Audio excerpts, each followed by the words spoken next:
Yeah. Can you join on my Instagram? Yeah, I'm doing it right now. Okay. Okay, I think we're live on both. Sweet. What's up? What's up? What's up? Let's see. All right. Designed by hands. Hey, what's up, everybody? Appreciate you guys joining in. We're live on mine. We're supposed to go live on Kayla's. What is going on? Getting back, but she was Yeah. having issues going live on Instagram, so we just did it on mine. But Yeah. she's live on YouTube also, and Hi, Danny. Can you guys hear me okay? Give me a thumbs up if you can hear me okay.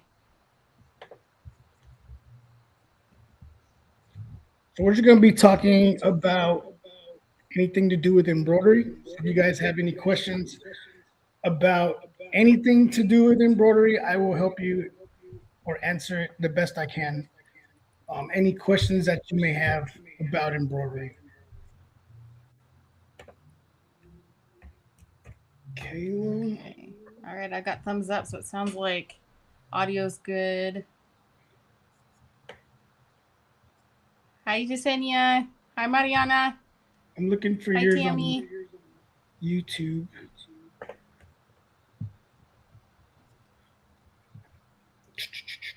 Okay. I'm so nervous. I've only been live one time, and it was like 4 years ago. I haven't done anything for a very long time. We've been so busy. It's hard to do anything.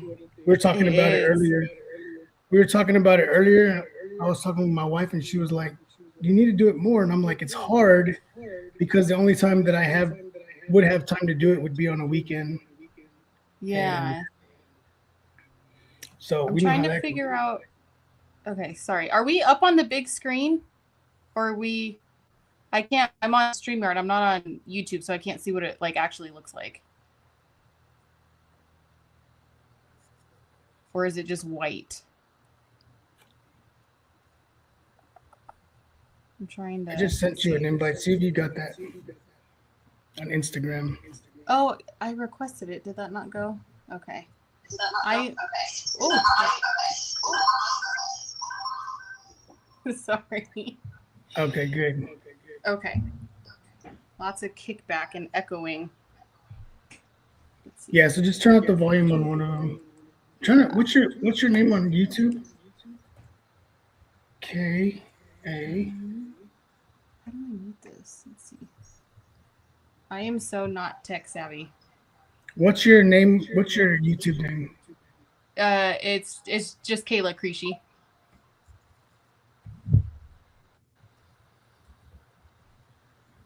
Spell it for me. Let's see. I got the Kayla, your last name, or whatever you have at the end. Oh, I see it. Okay.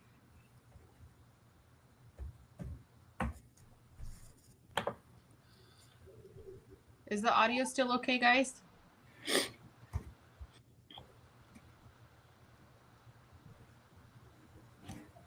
Let's see.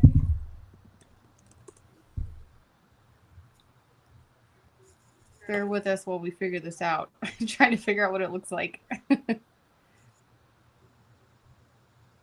We should have did a test, Joe. I'm sorry. It's fine. I already know these things. That's why I was asking. But if you're busy, it's fine. Yeah, I was like, I don't know. We'll just send it. I don't know.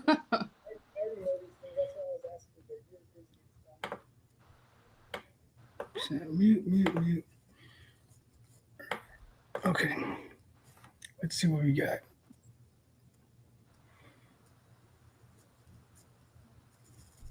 BG Creations, what's up? Do you guys love to do embroidery? I love to do embroidery. We stay super busy in my shop with embroidery. Um, we stay pretty busy with DTF and screen printing, but I would say embroidery is one of our another one of our big ones that we do that runs every day. I think right now, yeah.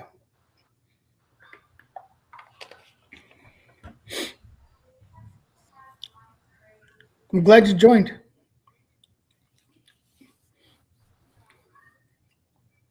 But we're also live on YouTube, so you guys go over there. We're gonna be giving, well, Kayla's gonna be giving away a ticket, a VIP ticket to Deco Summit. When are they doing it this year? They haven't released the dates yet. It's oops, sorry. Might have to take this AirPod out.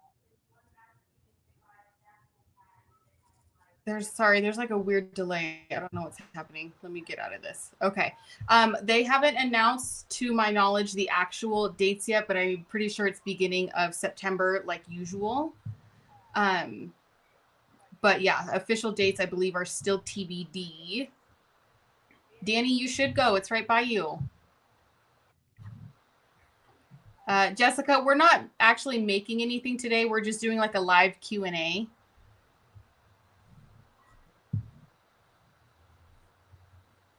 Let's see.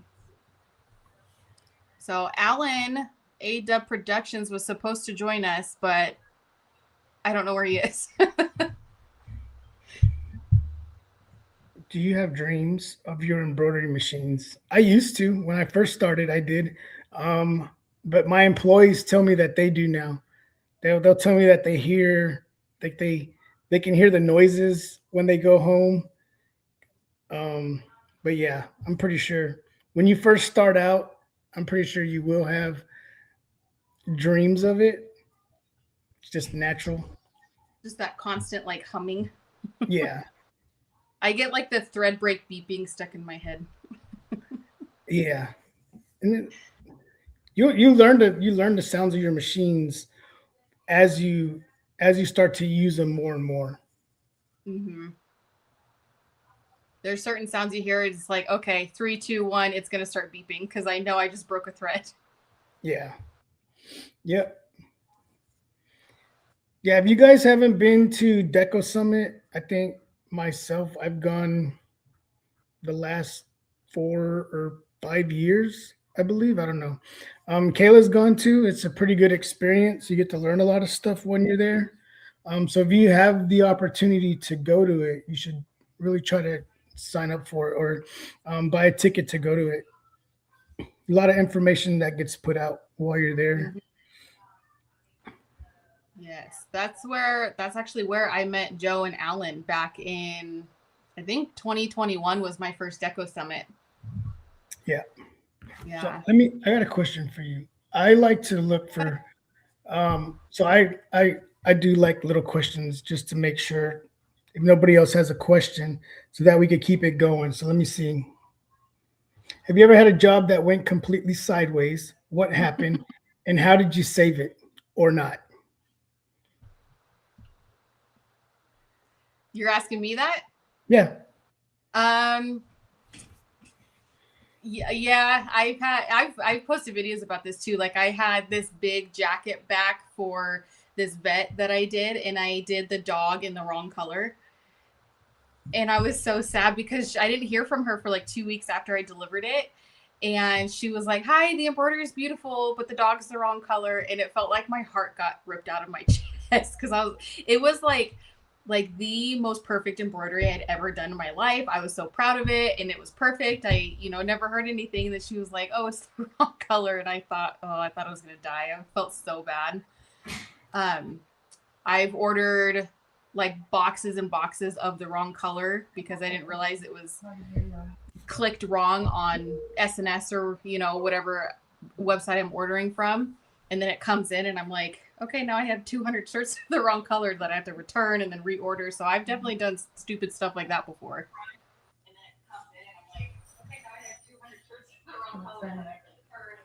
Is it working okay? Yeah, Lori was Yeah. telling Okay. me that was double echoing, but I think it's because I had the mic on my phone, Oh, but I okay. turned it off. Yeah, Bianca, we haven't set it up. She said we never set up your Amazon storefront. She wanted to set it up for me, but I haven't done that yet. Yeah, so I for need to get my. me, um, yeah, that was my fault. I didn't know I had my microphone on my phone, so that's what it was. Oh, Yeah, it wasn't you, it was me the whole time. So for me, what was the question again? Have you ever had a job that went sideways? ways. What happened? So for me, what one time I have a girl that works for me, and I set her up with a job on the Mighty Hoop Station. Super simple. But then as she was doing, I think it was like 60 shirts. And it was the first time I had did this job. I had did a job for this customer. And when I went to go check on her and see how she was doing, she was pretty much done with all of them except like one or two more runs on the six head. Um, and they were all placed too far out. Oh So no. if you put it on, it was going to be like under your armpit. So Mm-hmm. I had to reorder the shirts. And how did I overcome it? But we had to reorder the shirts, so we made like zero money on it, right? Because we ordered the shirts the first time, and they were polo shirts. So polo shirts are a little bit more expensive Mm-hmm. than the other ones. Yeah. Um, they're a little bit more expensive. I had to reorder them, and then what I did was I taught her like whenever you do um, you use the hooping station, you use the mighty hoops. You have to make sure you follow the number, follow the letter, so that you're getting the perfect placement every time. And then also making sure that you switch it between sizes because every size is different. If you're doing everything on a small and it's a large or a 3X, you're going to get the placement's going to be way off. So um, Yeah. yeah, they said they can't hear me on Instagram, but I turned my mic on. So I guess when I'm not talking, I'll turn it off so Oh, we don't get double echo. Yeah, so yeah, that's okay. but yeah, so it was a big mistake. It happens, and we just have to learn from it. I just tell them we have to learn from it and Yeah. don't get discouraged because then you get discouraged, you make more mistakes. Yeah. Yes. Oh yeah, you get stressed out and then it's just like a snowball from there of stupid things where you're like, I've been doing this for 5 years. Why am I making this like rookie mistake? Do Yeah. you have do you have on your channel a YouTube video of how to actually use the letters and numbers on the Mighty Hoop stand? I don't think I have one on there, but mine I do it different. On mine, I actually you know how when you order it, it comes with a book and it shows you recommendations in there. Hmm. So in the beginning I cut that off and I taped it on there. But I just whenever we would do something, I personally felt like it was a little bit too far out. Yeah. So then I rewrote it and I had them go in one number, and then we Oh, printed stickers and we stick them on the hooping station. So there's no questions about it. Whatever's on there is where you should put it. Because in the beginning, I was like, oh, whatever this letter is right here, you move it in one. And oh, that's what she did. She moved it out one. and it So was it supposed to was be one. our, yeah. So it was Oh, already, I thought it was already too far out. And then she moved it out one more. So then it was even farther out. Um, but I had to do something, and what we did was made stickers, and then stuck them on the Mighty Hoop Station, so that yeah, the Hoop Master, so that there's no questions about it. Whatever's on there is what you have to go off of. okay. I print out my designs. I think like as I get bigger and I scale, that's just not going to be feasible. But I don't even use the letters or numbers right now. My friend Danny actually was just got the hooping station and she's like, "How do I use this?" And I was like, "I cheat. I just print it out and as long as it's centered in the hoop wherever I have it, I just run it." But I know that like if you have a six head or you do more at one time, that's probably not going to be a feasible and good business strategy, but for where I'm at right now, it works. Because I'm not the type of person that can just like put the little sticker. I don't know the way my brain works. I have to see like the whole design and make sure it's straight. Maybe I'm just too scared it's going to be crooked. I don't know. But Yeah, in the beginning, I guess like it was the same way for me, but over time, I've learned that the Hoop Master, this Mighty Hoop Station, whatever it's called, has been pretty much spot on every single time. yeah, We haven't had no issues with it, except when it comes to like scrubs. We can't do it because or anything that has a V neck. You know what I mean? Because the the hooping station goes off of this kind of a collar. Yeah. And if you have a V-neck, it's already too low. And then if you go off of that, it's really going to come out really low. And I would say 70% of my embroidery is scrubs. So we actually use the chalk pins to draw lines on it so that we make sure um, that we're spot on every single time. Yeah. Okay. And then when we do that, we just move the hoop all the way to number one, and then we just pull it down, and then we have the crosshair, and Mm-hmm. then we just hoop it like that. And as long as that crosshair is straight with the four nubs that's inside the mighty hoop, then it should be Yeah. straight. Yeah. And that's what we go off of. Yeah. I need to just practice on like random garments just so I can get it down. So Yeah. I'm not with paper. Do But your logo, and then yeah. just put it on some shirts, some polo shirts, and then as you're doing it, and then wear it, and then look at it and be like, yeah, you know what, it might be a little bit too far out. Let me try going in one, because if you go in one number is probably half an inch to three quarters of an inch that you're moving it in. So just Mm-hmm. think, if you're leaving it where it's at, and then, like, for instance, our what happened to us is they moved it out one more, so now we were out almost 2 inches. So that's why that logo was way over here, and I was like, Yeah. oh my goodness. Yeah. But I just go to the back and vent to the wife, and then just order them again, and let's see, keep it going. Yes. All right. Yesenia says, how many pieces do you consider as a, how do you price?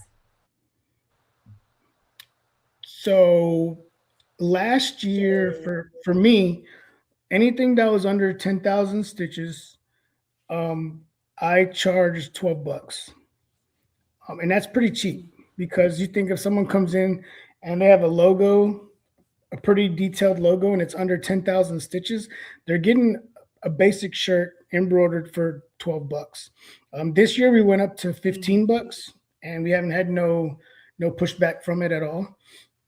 Um, Yeah. but when it comes to bulk ordering, I would say anything, like if they go over 15, 10, 15, 20 pieces, I'll go down a little bit. Um, for people that consistently use me over and over for all of their jobs, just for instance, um, I think it's CertaPro came in, had been coming in.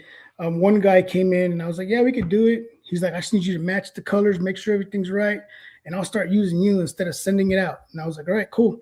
So we did some stitch outs. We got the color right, and he was like, "Yeah, lock that in, and I'll bring you all my stuff, all my shirts when I need them. I'll just bring them to you." So I was like, "Cool." They just have some recommendations of certain type of backing that you can't see.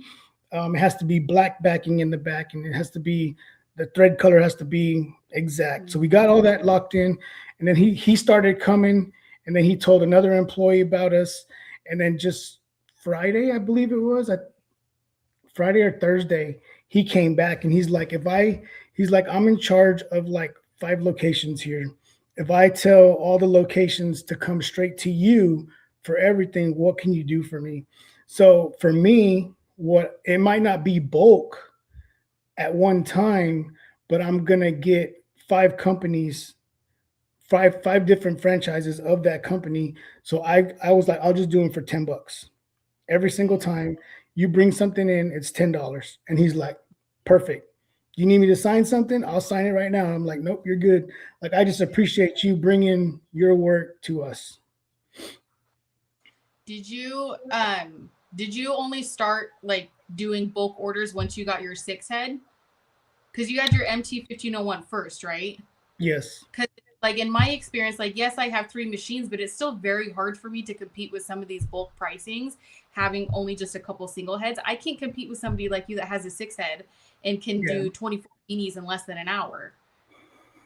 You I'm know, it's doing, hard. I'm doing, right now I'm doing 300 hats, and I Yeah. finished 150 of them the last 2 days.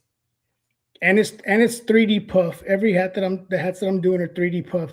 So it has that big jump stitch, which Mhm. makes the machine Like, run a lot longer. Yeah. So I did 150 hats in the last 2 days, and I have 150 left to go. Oh my gosh. So Yeah, I did 350 for an insurance company. It took me like 3 weeks. yeah, I mean You know? it will, and that's Yeah. that's the difference between the single heads and a six head. Like I do Mhm. contract printing, I do contract pricing, but Yeah. I only give it to certain people that Yeah. they're they say they do it all, but they don't do it all. You Hmm. know what I mean? And Yeah. they're the ones out there getting these jobs, and then they're just sending them to me. Um, Mm. and I've done jobs, no lie, probably they'll send me a 300 shirts, and when I look at the price, I'm like, oh my god, it's like $3. Oh, You know jeez. what I mean? It's not So even. Yeah. but you think of how many runs I'm gonna do, and I'm running, it's $3, three times six, one run, I'm making $18, right? It's a Yeah. little bit more work, but it's a lot faster, and the turnaround time's a lot quicker. Yeah. Mariana says, Joe, the scrubs, do you embroider with pockets or no pockets or both? We do both. It's pretty So much I just what, do, right? I mean, in my experience with my shop, it's whatever the customer wants, like that's what I'll order and that's what I'll put it on. yeah. So for my area, there's a guy locally that owns a scrub store, and he brings all of his work to us. So he Mhm. has over 200, probably maybe 300 medical practices that he does. So we get all those jobs, every single one, and it's awesome. It's been a blessing to have him. I have one employee that just does his stuff. That's all she does is his stuff. Mm. Um, but we do it without the pocket. We go wherever the V is at, we go across it, and then if it Mhm. has a pocket, we go right above the pocket. And if it has a pocket and then no pocket, they're getting a logo and a name. Then we'll put the name center a level with the pocket so that it doesn't look like, you know what I Yeah. mean? You got to make it look to where it's not like the logo's here and the name's down Mhm. here. You got to make sure you go across and get that in there, right? So, but yeah, Yeah. that's how we do the scrubs. Okay. What do you think you do the most for? Like schools, hospitals, sports? Who's your biggest customer? Um, we do a ton of different things. I can't be specific because we do I do a lot of stuff for schools. We do a lot of Mm. stuff for the hospitals. We do a lot of stuff for companies. I just got this other contract from Complete Game. I was doing stuff for one of the teams, and then that team was like, "Hey, where are you getting the owner was like, where are you getting your stuff done?" And she's like, "Oh, I get it done over here." And he came in and he's like, "This is what the pricing is that I was getting it from." But she's out of town. I'm not saying nothing bad about her. You know what I mean? Just her turnaround time was a little bit longer. What can you do for me? And I said, I'll match it. Mhm. So you just Yeah. match it. And then if I add 3D puff to it, I charge $1 for it. And you get a sheet for $5-6, but I'm charging you $1 for a piece like that big. You know what I mean? Yeah. So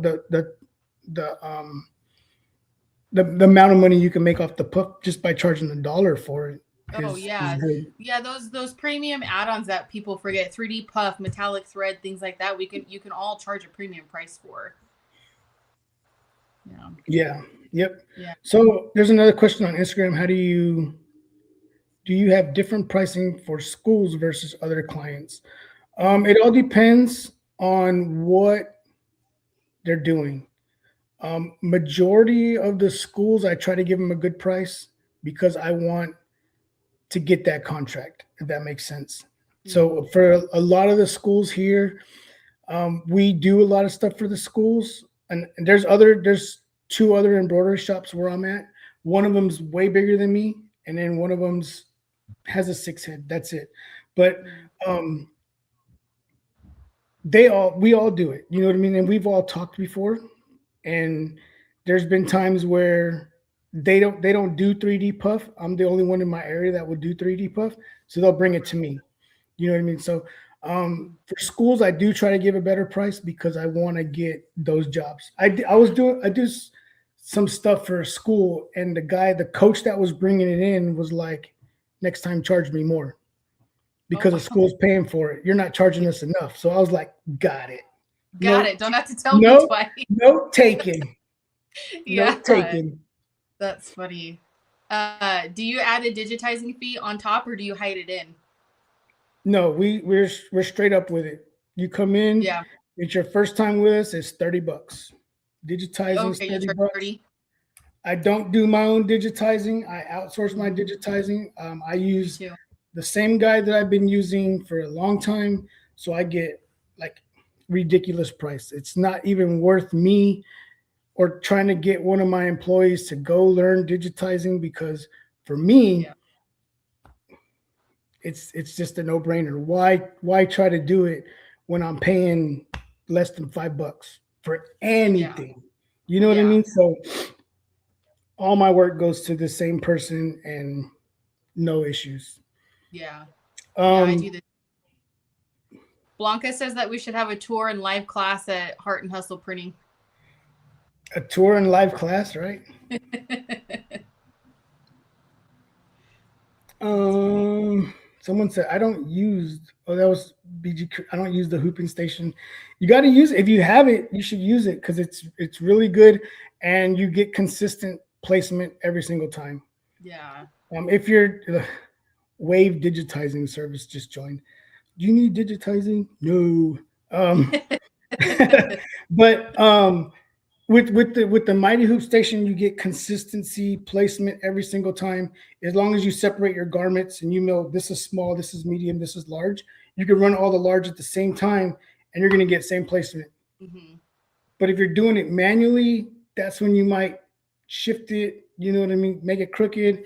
Um, I know someone had asked a question on one of the posts that I put is how do you prevent puckering? Um, Mm. Puckering happens whenever you hoop it and then you start to pull the garment to make it tight because now you're stretching it and whenever you release it, it's going to shrink in. Mm. But then there's also a good stabilizer that Madeira sells. I think it's like a sports backing. It's like a webbing that you put down and it prevents it. It Yeah. helps out really good. Yeah. I do 2 layers of poly mesh. I'll do one way and then I'll like turn it like I don't know, 45 degrees the other way and put Yeah, those on top because the webbings are going different directions so it's not going to pull as much. yeah. And then I use a spray adhesive Okay. just so that the Yeah. top's not sliding around on top because I've had Yeah. that problem. Okay. Yeah. Do you Uh, upcharge for garments? Sorry. oh no, you're fine. I was going to say that same exact thing.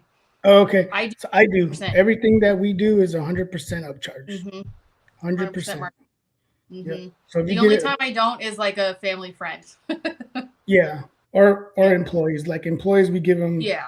I'm like, whatever I get it for, just give me $1 more, so I make a buck off of Mm-hmm. it. You know what I mean? Yeah. Um, but Cover shipping, right? yeah. Um, Yeah. but for we do upcharge. So if Gildan shirts are 250, you know what I mean? I can't sell them for $3. You know what I mean? Yeah. We sell them for five. I think they're like three something. Right? We sell them for like $6. Then Yeah. we sell the next level. So we carry Gildan blanks, next level blanks, Bella canvas blanks, and we upcharge on all of them. Every single Yeah. one that we got. You have to. Yeah. Um, Oh yeah. Well, and that's where a lot of your markup, like where a lot of your profit is to begin with. yeah. Yep. Yeah. Yeah. I know Especially I'm always yes. surprised when people don't. Mm-hmm. Yep. Hmm. Yeah. I had gotten a question on Instagram from Michelle Mejia at Lily Rose Craft Room, and she says, "How do you get local clients? What is your perfect pitch?" I mean, you're at a point where they just come to you now, right? Yeah. Pretty much. Okay, so early Heart and Hustle printing days. What was your pitch? How did you get customers? I mean, it's still the same today as we like whenever if you went to Deco Summit, I showed you the process that we do when it comes to doing something in my shop, right? We get the design and I just tell them, oh, whenever we get your design, we're gonna make sure that it's right. We're gonna do stitch outs. We're gonna make sure that Mm-hmm. everything looks good before we even put it on your shirt. And then once you approve it, we lock it in, we put it in a packet by itself. And so if the customer ever comes back, that packet is going to have exactly the color, everything, the color, the size, the approved file is going to be on there. And a lot of people, you don't realize it, but a lot of people like that we do that because Mm-hmm. in the beginning, and there's probably people in here that still do it right now. Like you have a thumb drive with like 10 different logos on it. And then you have Heart and Hustle Printing 1, Heart and Hustle Printing 2, Heart and Hustle Printing 3. And then I'm next totally time, and then next time you go to do it, you're like, which dang, one did I use? Yep. which one did I use? You know what I mean? Or you might have final, and then the customer's like, no, let's do this. And then you're like, final one, final two. Like, which one did you end up using? You know what I mean? So Oh, once they lock it in, we have it, and then we just leave it as it is. Um, mm-hmm. but I would say like that's my main pitch to customers is that we don't just do it. We build a packet, and by building that packet, it gives them security that they're going to get the same thing and be Mm, consistent with them every single time. that's good. Yeah. That's good. I know I did a video a couple years ago on like how to advertise in your local community, and it was like put your name in the newspaper.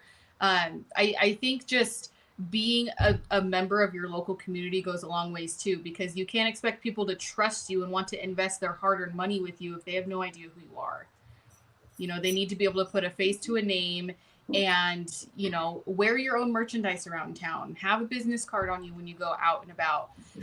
Walk into a restaurant and say, hi, my name is so and so. Next time you need aprons or something, let me know. Here's my card. Something like that I think goes a long ways too. Um, but I think and I'm totally guilty of this too. I think in the beginning, it's really easy to get nervous and passive and, think like, oh, I'm just a little home embroidery shop. Like nobody's going to buy with me versus these big shops. But it's like, I mean, that's exactly what I did. I had a PE 800 and Racoma reached out to me and, I got my EM 1010 and I, was able to build this really big business that doubles every year just from actually going and meeting people, showing, what I can do, having a quality product. And it's worked well for me, so I'm not just.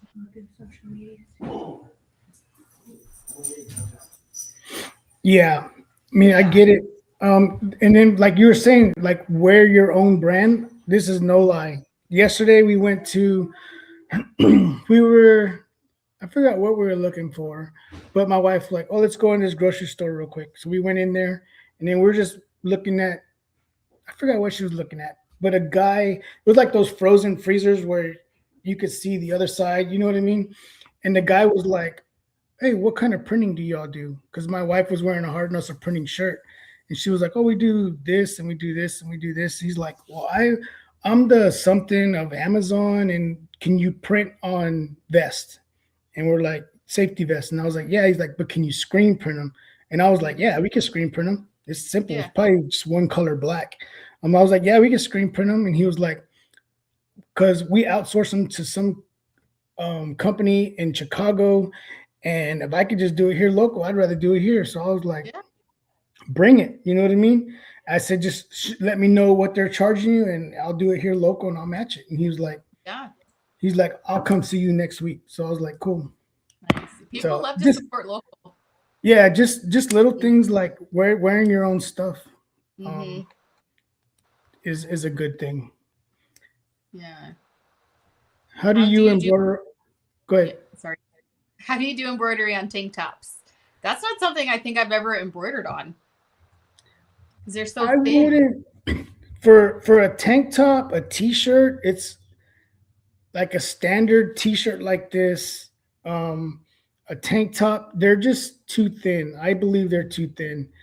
So I try when someone comes in with a t-shirt and they're like, "Oh, I want to embroider on this." I try to talk them out of it because I Mm-hmm. personally know that it's not going to come out right. And Yeah. whenever you do it, it might look good when it's on the hoop, but when you take it off, it's not going to look good. The shirts are just too thin, so I personally try to avoid it. and try to get them to go to DTF and just do it that way. Yeah, there comes a point where it's like, yes, you want to make your customer happy and do what they want, but then at the end of the day, you're like, it's my name that's on that tank top, and I know it's not going to look right. Yeah. Yep. And I don't want somebody to say, hey, where'd you get that when it's like all puckered in. Yeah. Exactly. How much did you charge for 300 hats? The customer brought in the hat. The customer brought in the hats, and they have, they know, like I tell them, if you bring in your hats, there's always a possibility of something going wrong. And if it's a needle break or something happens in the machine that I cannot control, I do not replace it. Um, Mm-hmm. and he's like, I'm fine with that. I said, but if you say I want blue and I put red, that's my fault. Yeah. I would have to replace them. Um, but for 300 hats, we charge $6. So Dang. yeah, On a customer provided hat. Yeah. yeah. Yeah. So $1,800 for, and I all I'm using is thread, Mm-hmm. six spools of thread. Um, you know what I mean? So it's $1,800 for 300 hats is not bad. Mm-hmm. And I can run through them fast. You know what I mean? The design that the design that I'm doing with this 3D puff embroiders so good. Like there's sometimes where I'll do stuff and I'll have some issues with some little things, but like for this logo that I'm doing, it comes out super clean. And I think it might still be on my Instagram. I'm not sure of the hats that I'm doing. Mm-hmm. Mariana says, do you learn something new every time you go? I assume you're talking about Deco Summit. I do for sure. There's always new speakers every year. I learn something new every time I go from Alan and Joe. And like this last year, Johan was there and like just completely blew my mind with those like massive embroidery designs. Like I didn't even know like stuff like that was possible. I learn something every time I go. Yeah, there's always something to learn. There's always, and a good thing, like there's always new people. Like I don't do someone on Instagram, someone had put, how do you do patches and have a clean edge? I don't do patches because I know you can't get a clean edge. You know what I mean? There's you can use that plastic that they use to do them. If I can't do them the right way, then I just avoid doing them. Yeah. Mm. Do you go by stitch count? I do. So anything under 10,000 stitches starts off at $15, and then above that we charge $1 per thousand. Mm. There's a ton of different ways you could do it. You know what I mean? I don't charge by stitch count when it comes to a name. I could tell you that I charge by stitch count, but then when it comes to a name and it's Joe and it's 300 stitches, I'm not going to charge them $3. So Yeah. for a simple name, so we do a lot of Starbucks. We do all the Starbucks around here, and all they do is put a name, and it's $5, flat $5. They want two lines at $6. You know what I mean? Because you can't charge by stitch count when it's something super small. Yeah. If someone comes in with a bag and they have like a monogram that they want, and the monogram is like 5,000 stitches, I'm gonna monogram a bag. I usually charge them 15 to $20 because they're getting something that's gonna look nice. It's not Yeah. just a simple, oh, it's only 5,000 stitches. I'm gonna charge you $5. In the beginning, I would, but then I was like, I can't do that. You know what I mean? I can't be doing Yeah. that. It's not worth your time at that point. Yeah. Yeah. Blanca says, what t-shirts do you embroider on, if any? I think polos are the only kind of t-shirts I embroider on. Yeah, polos are good. The core 365s are real nice. Those are the ones that we use a lot of. We carry those in our shop just because we do a lot of stuff for the military base here, and we have those shirts like black because they always get like black shirts with the logo on it. So yeah, polo shirts because they're a lot thicker than a standard t-shirt like this. You're just gonna chew it up in the long run. I just did some backpacks and they had a logo on there that had a, I want to say a tsunami stitch, something like that, where it just embroiders the whole thing. And Yeah. they had a they had some some bags where they put their clothes in, and they were like, we want to put that same logo from the backpack, we want to put it on to those bags, and we want to put the name on there. And I was like, there's no way to do that. I said, these bags are so thin that whenever I embroider it, you're probably going to be able to push it and it's going to pop out. And they were Yeah. like, okay. They were like, all right, let's just do the DTF. Yeah. Let's see. For a men's monogram on a shirt, 3 letters, how much would you charge? Like $6 if it's three Mm, letters. And if it looks like a logo, then it's going to be $15. You know what I mean? Because we do a logo for a company. They're called TEC, and it's like a circle, and it's tractor something equipment, and but that's their logo. It's 3 letters, but it's $15, and they get it real small, just a little tiny inch and a half, real small. Whether they get it on their left chest, they get it on their hat. Um, $15 because it's 3 letters, but it's an actual logo. mm-hmm. Mm, that's good. Another question that I got on my Instagram was, how do you keep going when things are slow? Do you have a slow period? Ooh, we've been a little bit slower this January, and it just started picking back up. But we with the scrub stuff that we do, it's that's something that we do consistently every day. It might be a little bit slower for them, so it's a little bit slower for us, but we still have I still have a lady that works there, and she can work every day, but she's just Mm, part time, so she works every other day. But she's like, if you need me tomorrow, I'll be here. So I was like, yeah, just come in. You know what I mean? yeah. But if we don't need her, I'm just like, nah, don't come in tomorrow. And then if I look at it and I see the rack and there's like a bunch of bags, then I'll be like, well, let me just do like 5 or 6 of them. You know what I mean? Yeah. Just to make sure that we stay on top of it. Mm-hmm. What's your typical turnaround time? We tend to say 7 to 10 days. My daughter might Mm. be on here. She's the one that does all that for me. We usually say 2 weeks, maybe How? 2 weeks, if not sooner, just to give us that leeway because you Mm, never know. Someone might come in with 300 hats and they're like, hey, we got 300 hats and we want to rush them. It's a 25% rush fee, but now they're going to get pushed to the front. And now we got mm, another week for that other job to get done. So we try to say yeah. that. Yeah. Are you gonna get another 6 head anytime soon? I don't have no room. No. No room. Nope. Yeah. So it's on Instagram. I don't want to mess up your name, but if someone wants one full hat embroidered, do you charge for digitizing and the hat?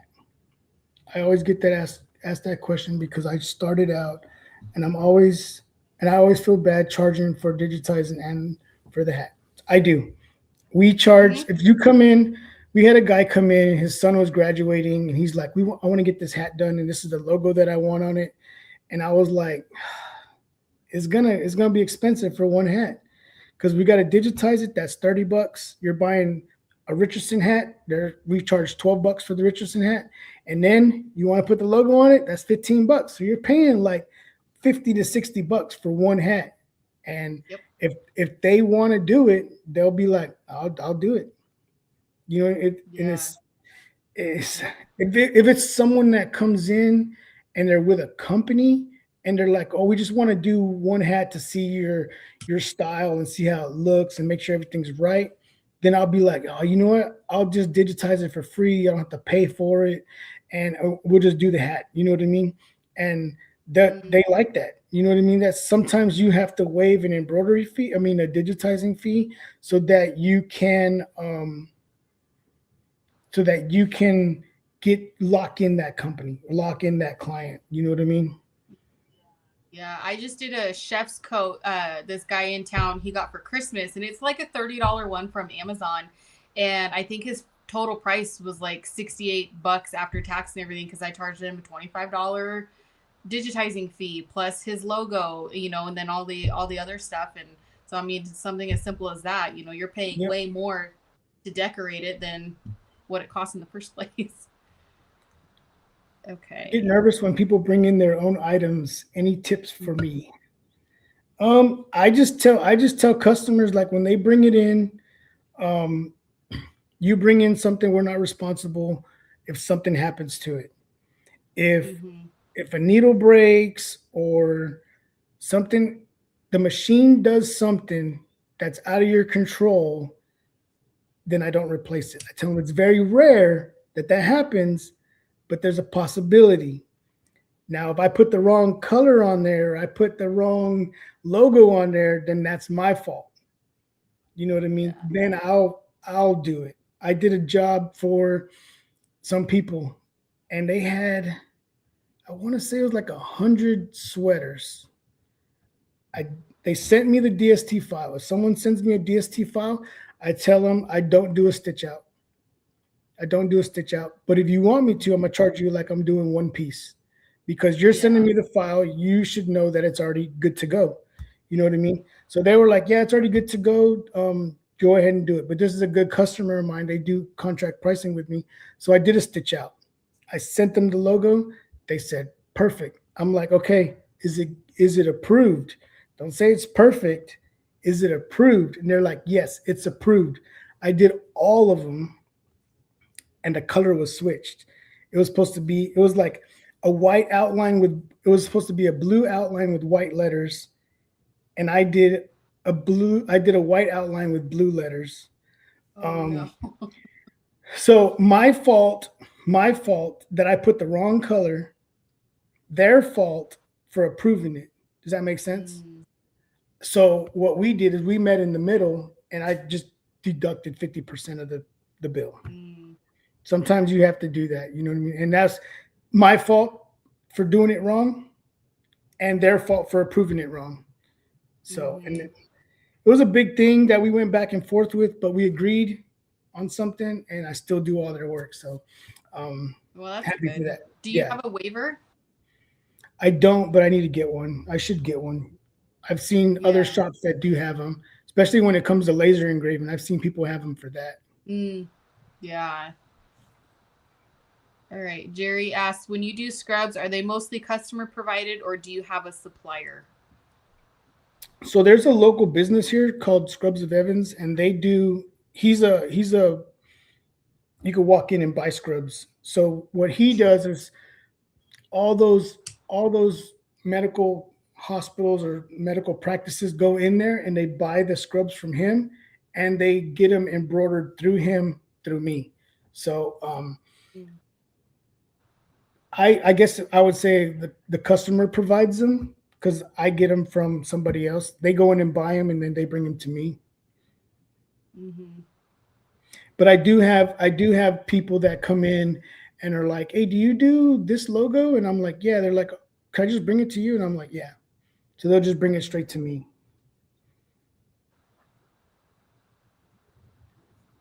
But How I long do did get it? nervous. I do get nervous when people bring their own stuff, but I do let them know what I just told you guys. Mm, when you opened your storefront, did you have your six head or did you just have your single head and then you upgraded? I just had the single head. Yeah. I had the MT 1501, and I was doing um, Bulls soccer stuff. That I still do their stuff today, and we he would do like all his winter gear or all his summer gear, and I was running that logo one at a time. Boom, boom. Mm-hmm.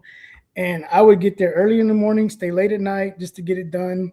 And he's a good guy. Like we joke around a lot. He's like family now, the guy that runs it. And he was like, "Man, Joe, you can't keep up. I'm gonna have to go somewhere else." And I was like, "Nah, let me figure it out, man. Let me figure it out." So that's when we decided. That's when me and my wife decided to get the six head. So then we got the six Mm-hmm. head. Then we got an additional single head, and then we got the three head. Mm. Oh, I don't think I knew you had a three head also. Yeah, I have a three head also. Yep. Nice. Some people want to bring me like Burberry shirts. I don't know what that is, but I'm not replacing something like that, so it must be expensive. It's like a high end brand like Prada and Coach and all that. Oh yeah, Yeah. I would say no, I'm good. Yeah.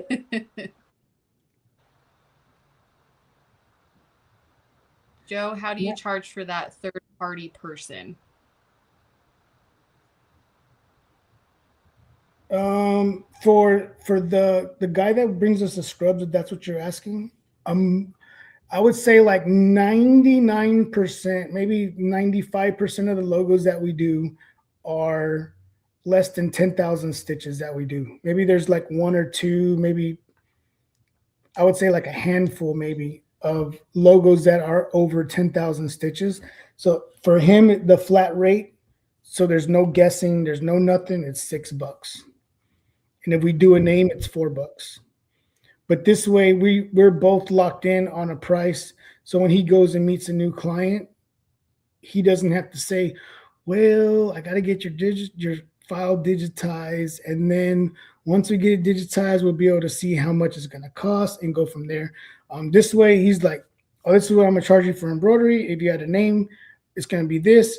Some hospitals will have a logo here. They'll have a logo here. They'll have a logo on the back, and each logo is $6. This way, it's locked in, no questions asked. No questions asked. Mm. Let's see. I do DTF shirts for a dance club at a school. I want to get into the embroidery part of this, but I don't know how to charge for it. I would say in the beginning, just go by a stitch count. You know what I mean? Just I wouldn't do anything less than 10, 12, $15. You know what I mean? If you're doing a logo on something or customizing something for someone, you could charge them. You know what I mean? And a lot of people will pay for it.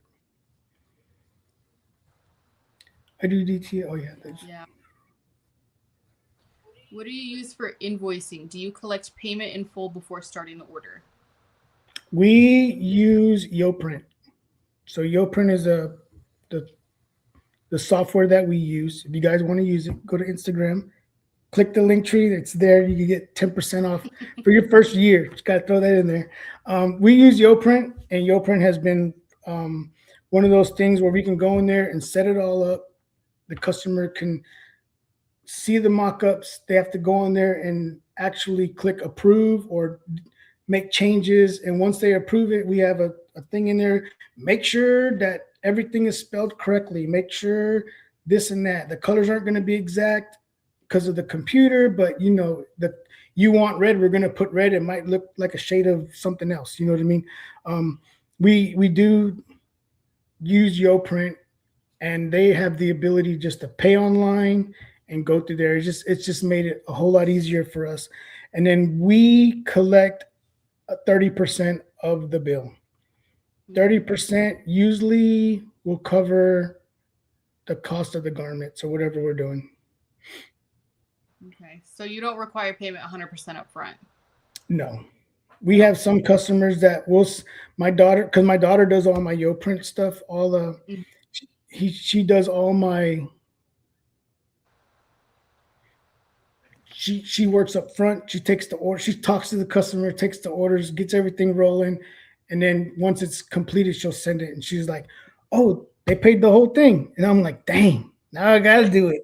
Now I gotta do it." You know what I mean? Not that I have to do it. It makes me. It puts a fire in me to say, "Okay, they've already paid it. Let's get it done." Like they're a serious customer. Have you ever had somebody like skimp out on an order, like pay the deposit and then just completely ghost you? Yep. So matter of fact, we had one the other day that paid a deposit a long time, over a year ago, and then came in, I think it was like last week or the week before, a year later, and was like, "Oh, I'm here to pick it up," and they paid the rest of it. Oh like, gosh. And so you just had it just stored at your shop that whole time? Usually we keep them for about a year, and then in the new year we go through stuff and we look at the dates that they were completed, and we'll just get rid of it. Well, no wonder you don't have room for another six head, Joe. Well, we have a designated spot. We have a designated spot for all that. Oh my gosh. I collect 100% payment up front, and I actually just did a video a couple weeks ago on like stop doing these pricing mistakes, and I said collect payment 100% up front. And I'm trying to establish that early in my business, because I'm like, I'm not a bank. I'm not going to do your materials for you.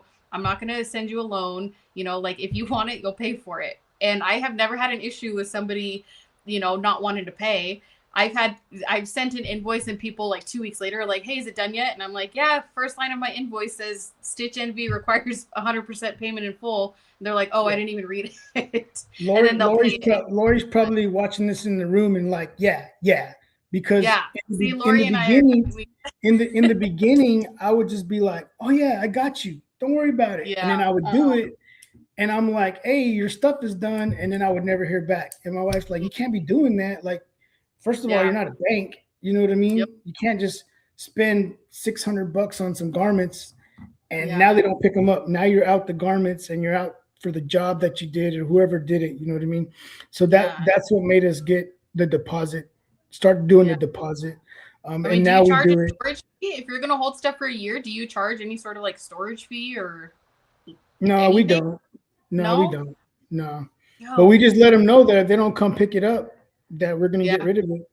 Mm, Yeah, Yo Print is the Roderick Henry. Yeah, Yo Print. Check them out. They're pretty good. mm, It'll take you a little bit to get used to it because but once you figure it out, you figure it out. Like my daughter, she got it figured out. I'm over here trying to do an invoice, and I'm like, how do you update this? Oh, you got to hit auto pack, and I'm like, what?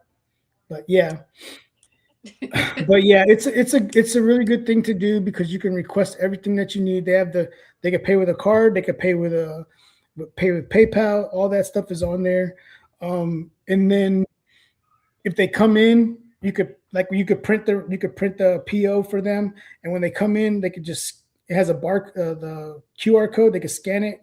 It'll pull up their account and they could pay it. One thing that I like about it is that people would ask us at the end of the year. They would be like, "Hey Joe, can you send me all my bills that I did for you for the whole year?" And I'm like, "Dude, I don't know if you paid on YoPrint. I mean, I don't know if you paid on PayPal. I don't know if you paid in the store. I don't know how you yeah. paid. So for me to find them, I'm not going to be able to find them. I could type in Yeah. your name and hopefully they'll come up, but is it going to be all of them? I don't know. YoPrint Yeah. keeps everything. That customer can go in there and see exactly all their bills for however long they've been with you. Every single one. So at the end of the year, they can just go in there and they're like, "Oh, I forgot to get all these receipts from Joe." They can go in there and print them. They don't have to. Mm, They don't have to call us and tell us, "Hey, can you give us yeah. this?" I think I'm gonna switch to YoPrint this year too because the bigger I get and the bigger orders I get, the fees on QuickBooks are so much. Yeah, It's YoPrint uses insane. Stripe. Oh, okay. Yeah. Since we Okay. started doing embroidery, we charged $1.25 per thousand stitches. Now we have 7 embroidery heads, and embroidery has grown so much for us. Would you suggest staying with our pricing at a flat rate? Mm, Freedom print. That's a good question. Like that is a good question. so here's what I tell people like we have to remember as a business, right? As a small business, we're not like a Walmart where if one Walmart's not doing good, well, they got a big old bank of all the Walmarts to carry that Walmart. You know what I mean? Mhm. We don't have that. So every year we tend to go up 3 to 5%. You have to. Mm, You know what I mean? You especially like I don't know if you have employees, but once you have employees, like you got to give them raises. I just I mhm, just gave raises this year. You know what I mean? And I'm like, you know what I mean? But you, as the time goes on, cost of living goes up. You know what I mean? It might take a little bit more out of me to give them a raise, but at the same time, we raised our embroidery prices from 12 anything under 10,000 stitches from $12 to $15. So now I'm making $3 more each one. And if I can get a bunch of them come in, we just get them done. Um, I would say like for flat rate, if it's a company that's consistently using you, like I was talking about Serve Pro, I think Serve Pro earlier, like he's like, I'm gonna bring you everybody. I'll bring you all 5 locations, and I'm like, $10. He's like, let's do it. You know what I mean? That's when I'll do pricing like that. But we have to remember um, prices go up. You know what I mean? Everything goes up. You look at Madeira. If you buy from Madeira, I love Madeira, but I hate their fees. I'll go on there and buy something. It's like a charge, a charge, a charge, a charge. I'm like, why y'all charging me 4 times for one order? And it's like, I'm like, this is crazy. Like, whenever you order from Madeira, make sure you go in the notes and put ship from same location. Because if you don't, and they ship it from, I'm just saying, Texas warehouse, oh, but this thread wasn't at the Texas warehouse, it's in the New Jersey warehouse. You're going to pay shipping from Texas and you're going to pay shipping from New Jersey. So now you're Yeah. paying like $30 for shipping and you only need one cone. Well, say you ordered 10 cones, but one cone's coming from somewhere else. Now you're paying double shipping. So in the notes, I always write ship from same warehouse. And they'll call me, hey, Joe, I saw you ordered this. We don't have it here. Do you want me to just hold it, like put it on back order? I say, yep, don't send it. Yep.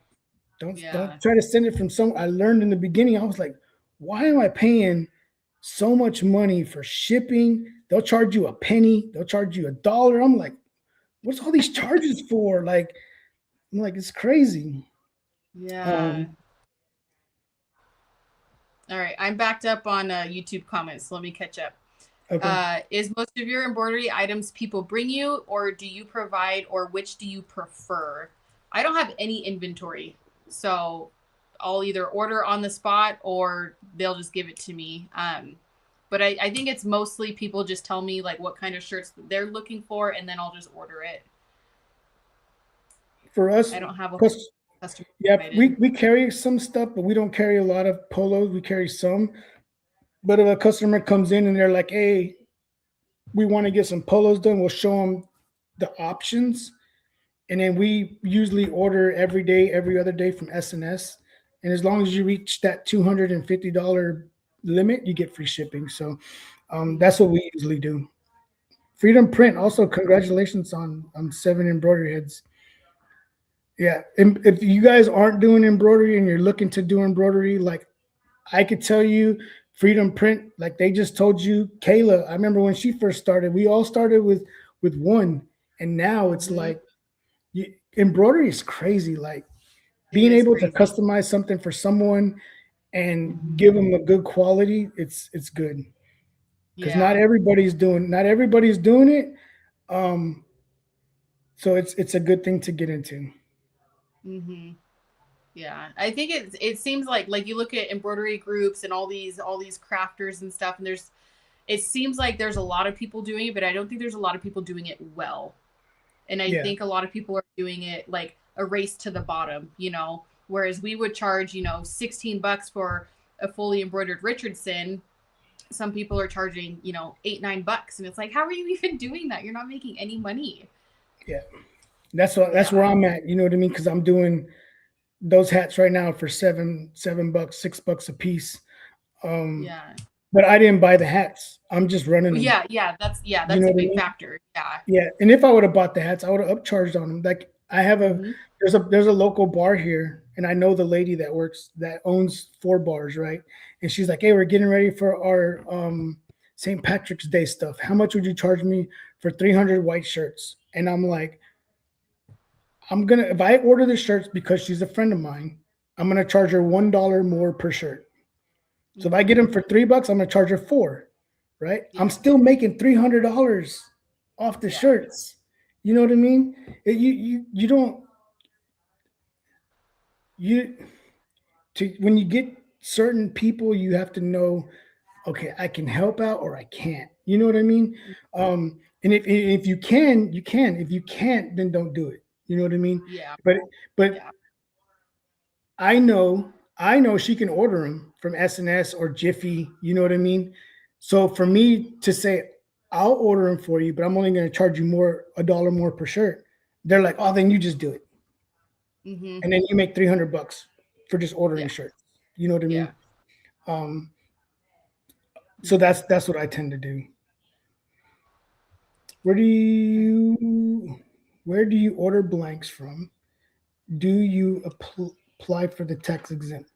So yes, I order from SNS and Sanmar are the two big ones that Me. we use. Mm-hmm. And then I do have a tax exempt form from them. Mm-hmm.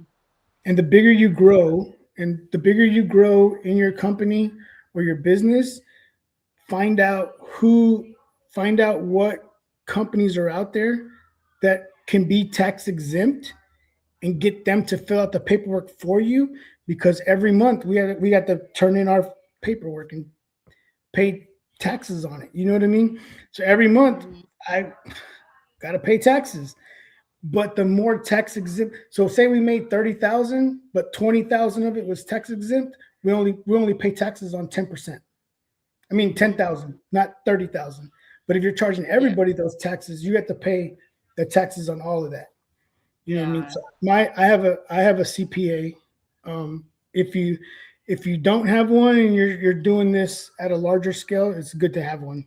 Just letting you know. Oh yeah. I'm definitely feeling that right now because it's all me, and I'm kind of at the point where I'm like scared to go to a CPA because they're gonna be like, dude, you need to be in jail. Like this is all wrong. So just this is no lie.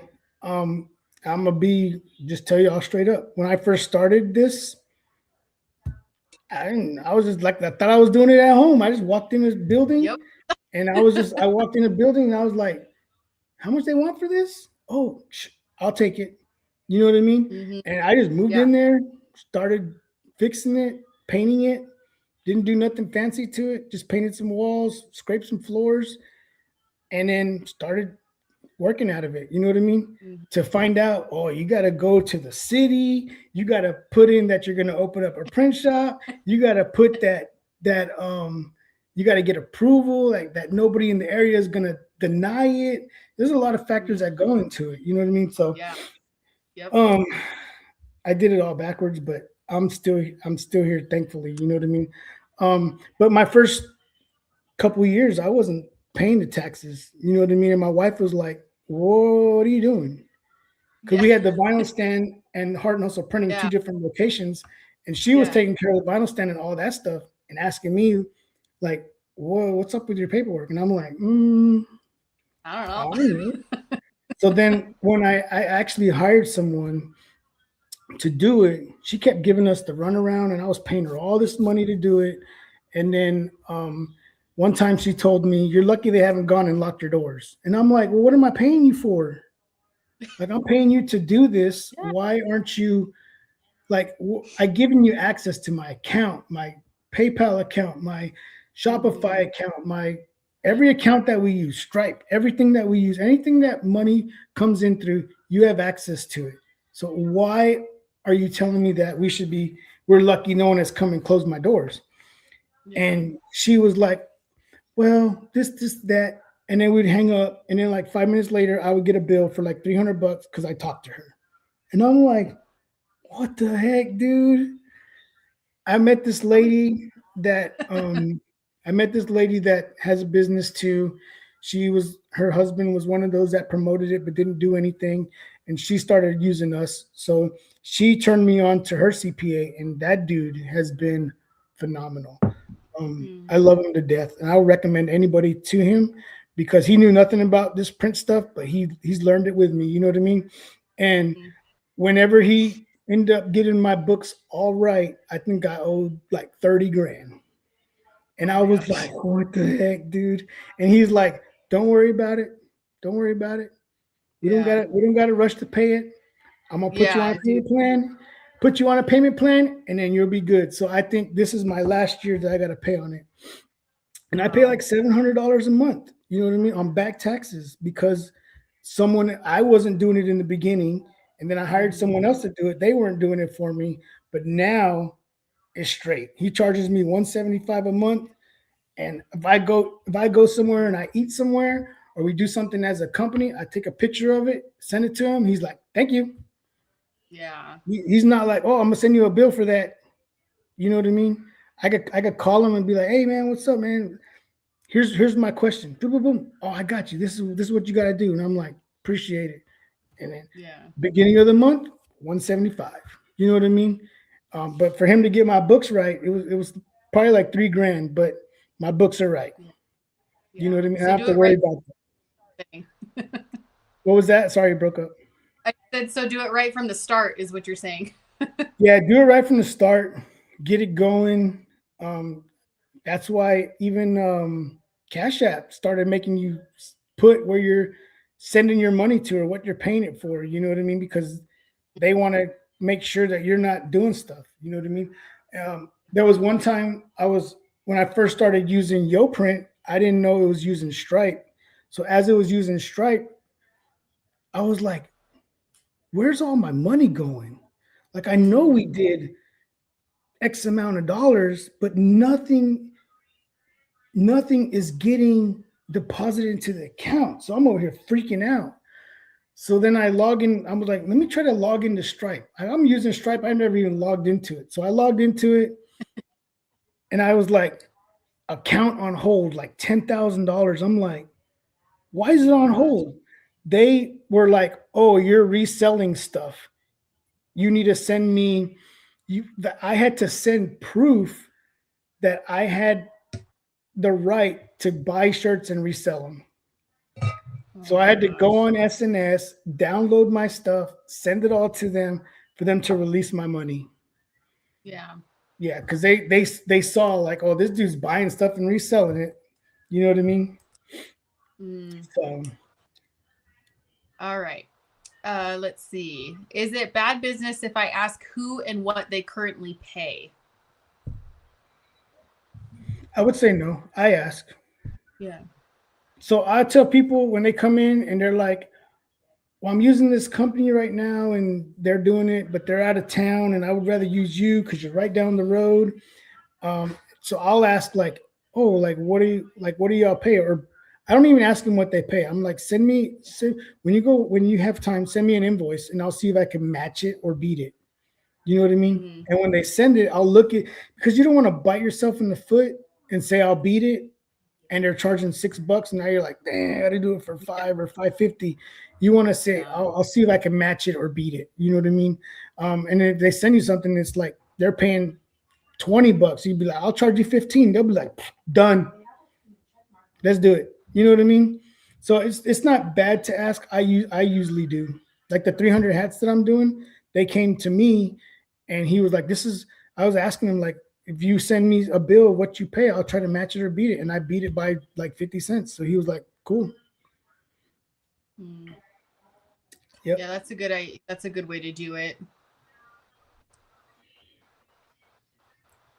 All right. Yeah, we kind of covered that one. Yeah, I mostly order same as you from SNS and Sanmar. I see a lot of people only order from Jiffy, and I know Jiffy. I think it's technically a wholesale site, but their prices to me are retail because they're like double what I would get on SNS. Yeah. So So I so order from Jiffy like an absolute pinch.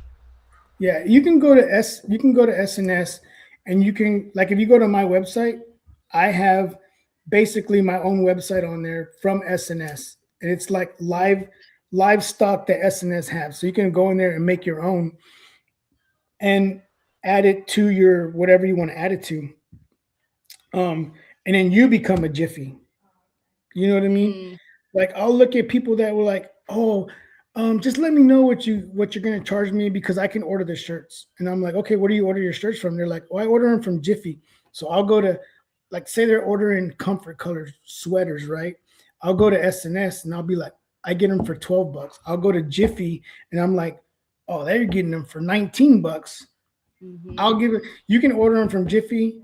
Or you can order them from where you're ordering from, or I'll give them to you for $18. And they're like, "Oh, that's $1 cheaper, and I'm getting 100 of them. I'm saving $100." But I'm Mm, making yeah. because I have that wholesale account from SNS. Jiffy is just if you ever get something from Jiffy, you look at where it comes from. It never comes from Jiffy because Mm-hmm. when you order from them, they outsource it to the big companies. Yeah. That's how Jiffy works. But they're really smart and they're really good at what they do. Mm-hmm. I need to add that to my website. Yeah. Good. So how do you charge for a hat? Standard embroidery is $15. If they're just doing one, 15. I mean, yeah, Yeah. 1 to 5 to 6, $15. Um, Mm, that's what I standardly charge. We just did. I just did 48 hats for a guy, and I charged him $22 a hat. And here's your card. He said, "Here's where can I pay?" Just paid it. You know what I mean? So you think um, the hat is $6 I mark it up to 12, and I did them for 22. Made good money off of it. Mm. What has a higher profit margin, embroidery or screen printing? Um, Or does Screen it just printing. depend on quantity? Screen printing if you're doing a lot because Mm. the ink cost is like a gallon of ink. I'll pay $100 for it, and I can Mm. print for a long time with it. Yeah. You know what I mean? A spool of thread, you could do a lot with it too. You know what I mean? But Yeah. screen printing, I think you could make a lot more off of it if you're doing a lot of volume. We do more volume in embroidery. So if you're asking me, like, for me, it would be embroidery. But for a really big shop that's doing it, and they have a automatic screen printing all day. If they're getting 10,000 pieces, you know what I mean? And they're Yeah. charging those big companies with 10,000 pieces, and they're charging $1 for the front and $1.50 for the back. They're making 25, what is it, $25,000 off of that. Yeah. And they're only charging $1, but the machine's doing it for them. You know, it's Yeah. crazy because It you is think of it crazy. like you can't tell a company, yeah, I'm gonna charge you $3 for the front and $4 for the back. They're gonna be like, next. Yeah. You know Get what out I of mean? here. Because they're not gonna pay that because they want super cheap because they're ordering 10,000 of them. Yeah. You know what I mean? Yeah. Yeah. Yeah. And you started screen printing and then you added embroidery, right? Yes. Yep. How long after you started screen printing did you add embroidery? I started talking to Racoma about getting ordering a two head, and then the guy was like talking to me, wanted to see what I was doing and get to know Mhm. my business. And then that's when Racoma reached out to me, the Okay. influencer side of it, and Yeah. they gave me the first 1501. So I was like, Okay. well, I don't need the two head now because they're gonna give me Yeah. one. So you know what I mean? If it Yeah. works, it works. If not, well, at least I tried it. Um, Yeah. so yeah, that's how I did it. Okay. Let's see. Do you both Uh, know print direct company or outsource? Do you know of a print direct company or source oh, like a outlet? print on demand company? There's I I've don't seen know. four over, no, not four over, four imprint. You see commercials of them now. Oh yeah. Um, and they have, like, look at their warehouse when they show the commercial. They have like a ton of embroidery machines, a ton of Yeah. um, a ton of automatics. You know what I mean? But what people don't like from them is there's no customer relationship. Mhm. They don't. They can if they. There's been like the Serve Pro that I'm doing now. The dude's like, yeah, we sent it to this place, and I got my shirt back, and it was like way over here. One time I got the shirts back, and it was not even our logo, and I was like, that's crazy. I said, well, at least here, you know, you're gonna get it, and if it's not right, you're gonna come back right here and be like, hey, Yeah. you're gonna go to your car and look at it and Mhm. be like, what the heck? You're gonna come right back in. You know what I mean? Yeah. Um, so yeah, Yeah. Yeah. I think there's like custom ink too. yeah. I've had people say like, "Hey, send me like a screenshot of the template on custom ink and be like, I can't just like customize this exactly how I want to. Can you do it?" And I'm like, "Yeah, but I can't guarantee I'll be able to match the price because that's like mass production, and I'm a one Hmm. woman show, I like when But people send me stuff like that from a company because then I can always look at where they're ordering it from, put that image into that website, and I know they're ordering 500 shirts. I could put the quantity in there. It's hmm one color front, two color back. I'll put all that information in there, and it'll shoot me the exact same price that they're gonna pay, and I'll beat it by like $100. You know what I there, mean? yeah, great And business strategy. they're like, I'm bringing it to you, Joe, and I'm like, thanks for sending me that screenshot. See, these are the embroidery secrets we all need. Yeah, The those business. are like, look at, like, if someone sends you something, try to look at where they're mocking it up at one of those Yeah, websites. I That's do good. DTF. It says, do you do DTF also? I have a Momaki 30-inch DTF printer. Mm. What do you charge when it comes to DTF and screen printing shirts? So screen printing, it all depends on the quantity that you get. So our minimum is 20 shirts. So 20 Mm. shirts, you're gonna pay a lot more than someone that's getting 100 shirts. You know what I mean? It might be 350 for the front, $4 for something for the back, or $2 for the front, $4 for the back. Um, Compared to someone that's getting 500 shirts, one color, now their price is $1.50 for the front, just a little one pass, and in the back, two colors or one color, they're paying $3, $4. You know what I mean? Mhm. So the more you order, the cheaper it is. And then DTF, um, we charge. You can So we make more money off of it whenever someone is like, "Hey, we want to order some shirts," and they have like all these ridiculous colors in there.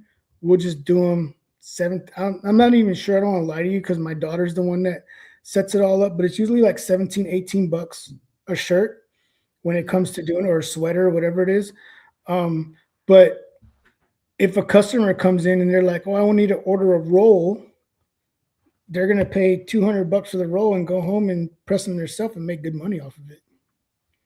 Because we also sell DTF gang sheets. Mm. So we got 30 inches by however long you need it. Yep. Are you going to leave this up on YouTube to watch later? Yes, I will. You'll be able to replay this anytime. What is the biggest obstacle in your business right now? Mm,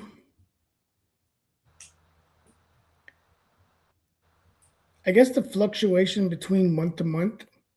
You know what I Mm. mean? There's no guarantee every month. You know what I mean?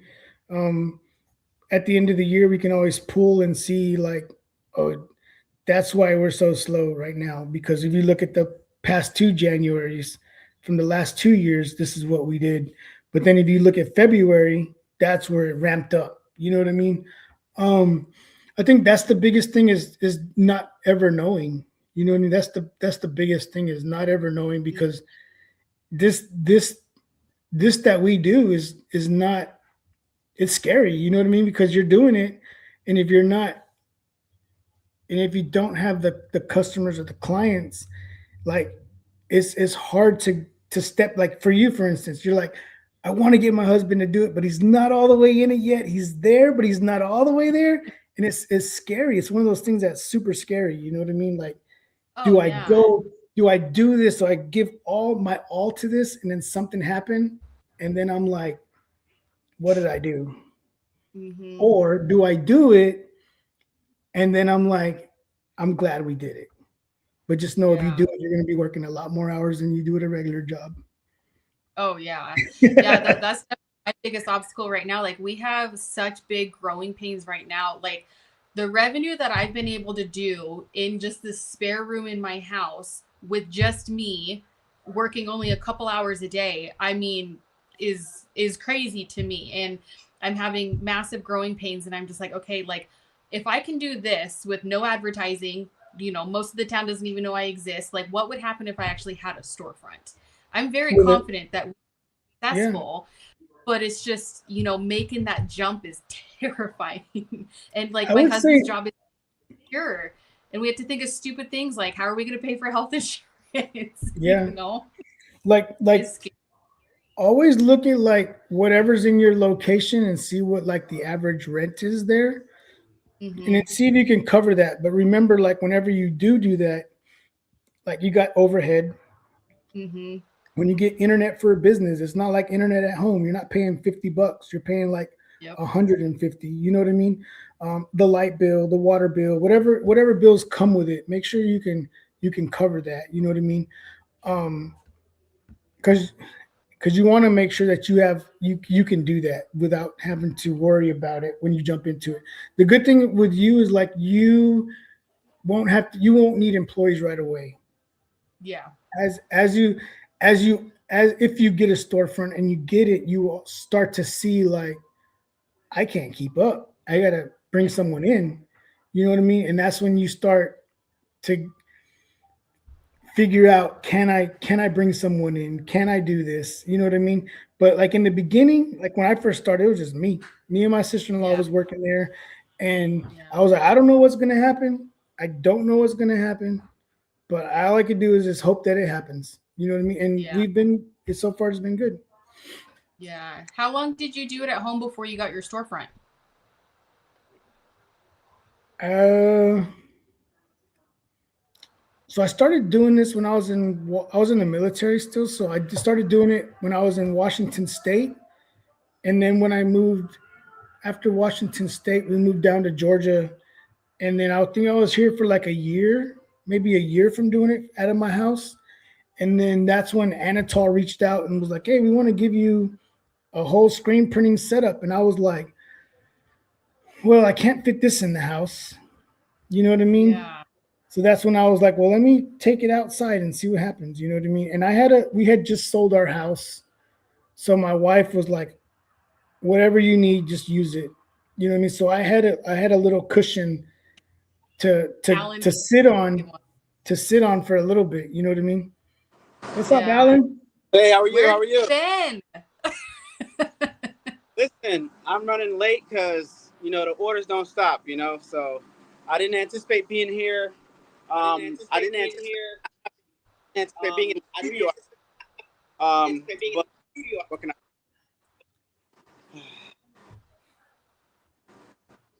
I don't have a code for I Epson. thought Sorry. it was like the But I winter appreciate you storm. asking though.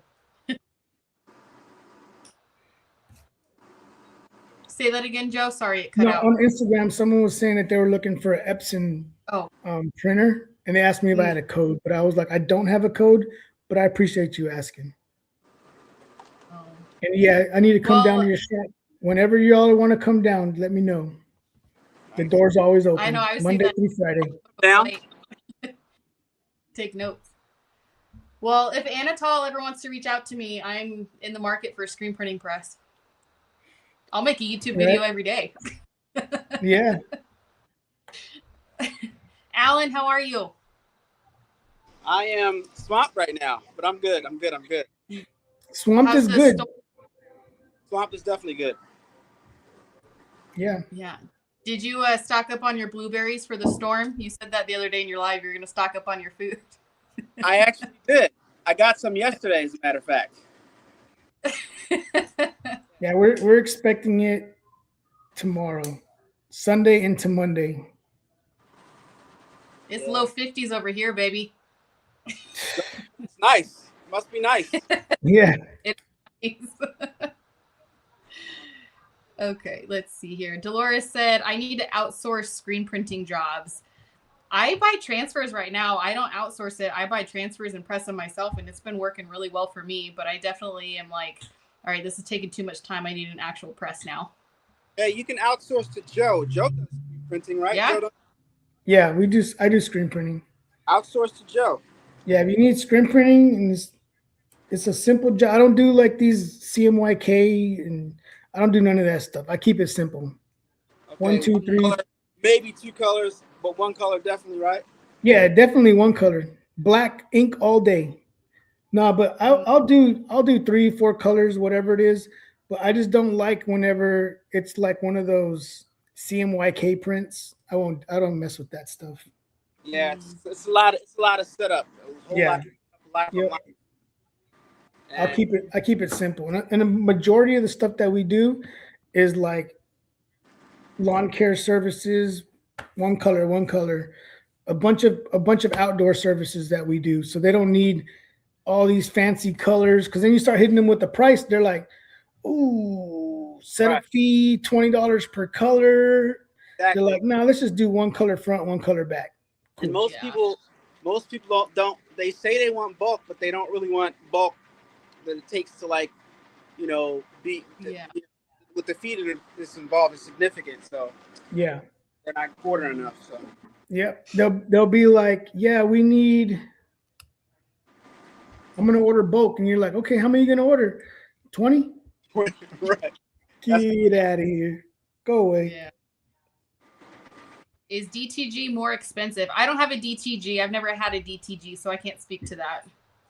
DTG, I got 2 DTGs. I have a lot of experience with DTG. DTGs are more expensive when it comes to, if you're not using the machine constantly, then you need to leave it on, and it circulates the ink, and it wastes a significant amount of ink.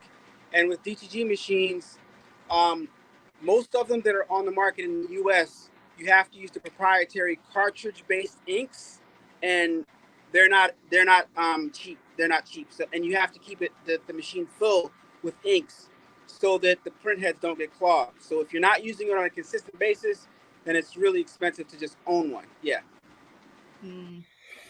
Yeah, DTG. I started doing DTG and went away from it ASAP. Why is that? We didn't like it. We didn't like the feel of it, and then the same thing. The head, it might work, but it might not work. You know what I mean? Yeah. And then we went to DTF, and that's where we started doing it. And then we got the bigger one now. But I started off with those Omni printers, and they're all trashed somewhere in the storage. Trash. Do not go with Omni. Just letting you know. Don't do it. Okay. Don't do it. But go to Coma. Do your research if you're gonna get into DTF or DTG. Yeah. I took a hands-on DTG class at Deco Summit 2 years ago, and I was like, I do not have time for one of these, because every single person in the class had questions with problems that they're having in their shop at home, and I immediately was like, nope, not for me. I mean, now these days, I think you can go, like, since DTG, direct to garment printing, has been out, you can actually go on SNS or Sanmore and order pre-treated shirts. So you don't have to pre-treat them no more. You're going to pay a little bit more for them, but you're going to charge a little bit more for them. You know what I mean? This way, when you get the job, you just throw it on there and print it. 100%. Because DTG, like, pre-treating the shirts is one of, if not the most, well, it's the second biggest headache with printing DTG shirts. The first biggest headache is maintaining the machine. That's the biggest. And the second is, if you get a bulk order, I got to pre-treat all these shirts. So yeah, I agree with everything you're saying, Joe. She said -10 in Chicago. Keep that up there. Oh, no thanks. Keep that up there. I think 45 degrees is cold.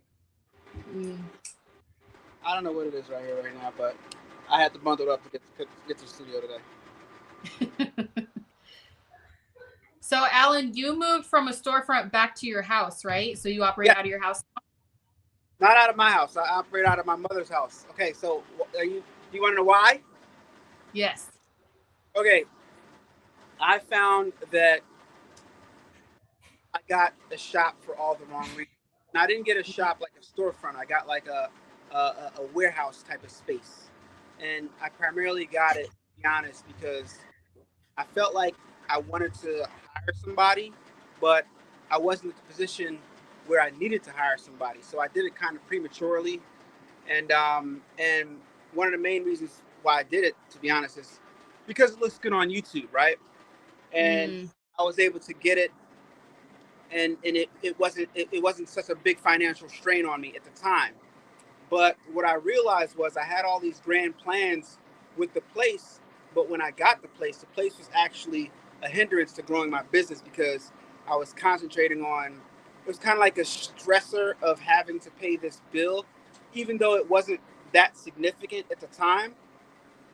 What I discovered was, when you're able to concentrate more on the business, it's just worth not having the headache of having to worry about a bill. Like, when the business calls for it, you know when it's time, right?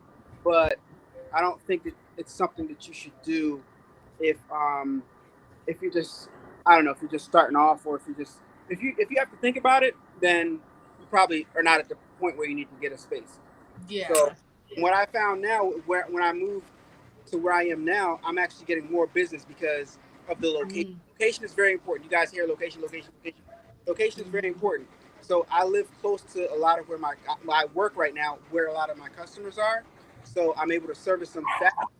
I'm able to build relationships better, and my business has actually grown since. And Yeah. I renovated in my mom's downstairs. I added power. I switched out the power box and everything, and I'm able to pay her instead of paying somebody else. So I like that a lot. You know. Mm. Yeah, I was telling Joe, we're having like massive growing pains of like, do I get a storefront? Do we just like continue to build out of the house? Because like, it's so hard. Like, I want to be in the public eye, but it's, I don't know. It's such a hard decision and hard leap to make. Are Storefront. you on? Are you on your phone, Ada? Are you on your phone? I am. Okay, I was gonna send you an invite through Instagram, but I don't know if you could do both. Well, I do have another phone. I'll send it to you right now then, because Okay. You're gonna send it to this phone, but you don't have this phone number. Let me give out my business number so you can send it to my business number. Are you gonna email it to me or what? no, I'm just gonna add you on Instagram. Okay. Okay. So I'm gonna be like, hey yo. I just sent it right now. All right. Doug wants to know, is the DTF transfer business worth getting into along with embroidery? What made you take that leap? Echo. So for me, um, we started doing DTF a couple years ago, and we were using the single head. We were using the single head DTF machine. So it would go and print the color and then reset and then print the white. And that stuff was just taking so long. And we already had a lot of customers that were coming in to do them. So then we went and got the second roll. We got a roll printer from the same company, and it never worked. It never worked from day one. Day one, it never worked. Um, then Mamaki came out with a DTF printer, and Mamaki comes from a wide format printing background already. So because they came from that background, they know what it takes to keep the head running, if that makes sense, right? We went to an open house here in Atlanta, and we liked it. So we went ahead and we picked it up, and we've had it for a little over a year now. And knock on wood, we haven't had to replace a print head in the whole year and some change that we've had it.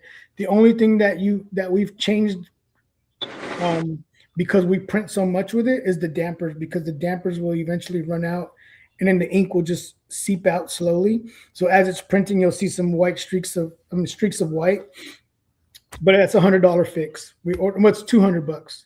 We order the 4 dampers, take them out, put them in, good to go. Won't have that problem again for another 6, 7 months, maybe 4, 5, 6. I don't know, but it does last a while. So that's the only issue that we've ever had, but that's just a known issue that you're gonna have. Yes, I agree. But I don't have those issues either. But I know Mamaki does make proprietary. They make proprietary heads for their printers, right? They're not using Epsom heads, right? Yeah, I believe so. Yeah. What's I up? haven't had to replace one, but I know they're probably like $2,000 Wow. if I had to replace one. Yeah, that's expensive. But the good thing about it is like there's no wet capping. There's none of that stuff. No Yeah. wet capping. It does a little cycle throughout. Right now, while it's there at the shop, it turns off, goes into sleep mode, and every 30, 45 minutes, it'll turn on, spit some ink through the whitehead, and then go back to sleep. I got two Um, phones. and I would rather it do that and waste a little bit of ink, a little bit of white ink, than having to go in Monday and something happened and the wet capping station drained, and now we got to buy a $1,200 print head, because that's what I used to pay when I was with Omni. It was like $1,200. And that's the scary part about DTG or DTF is you never know when that head's going to go out, and then when it goes out, you better have a backup plan to replace it quick. Quick. Yep. If your business relies on it, then you better be able to replace it pretty quick. Um, my business relies on it, so we got to be ready because one day it's going to happen, and I'm just going to have to be like, well, there goes $2,000. I need it. What do you want me to do? Like, if I don't do it, we're going to lose out X amount of dollars this week. I can make $5,000 this week, but I'm not going to make it because I don't want to pay $2,000.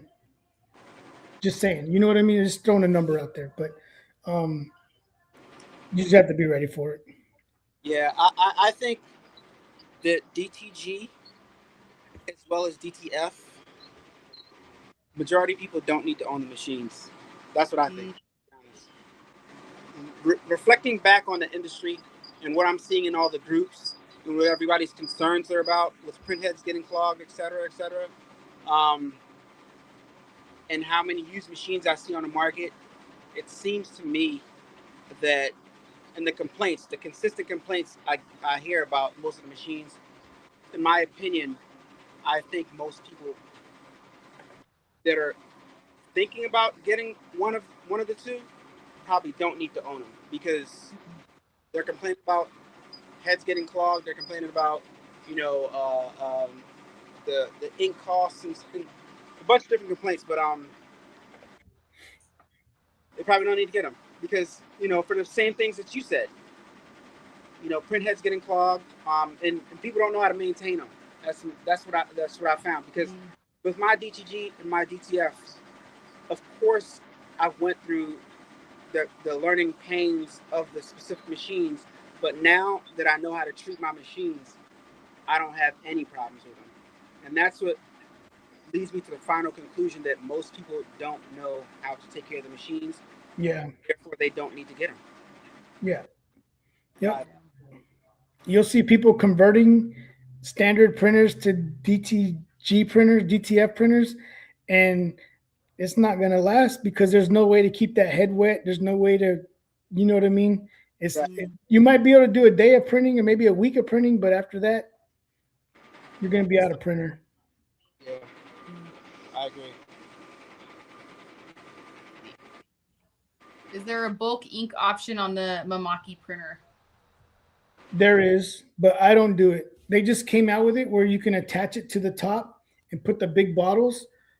But what happens now is when you put the bottles, you get air inside of them.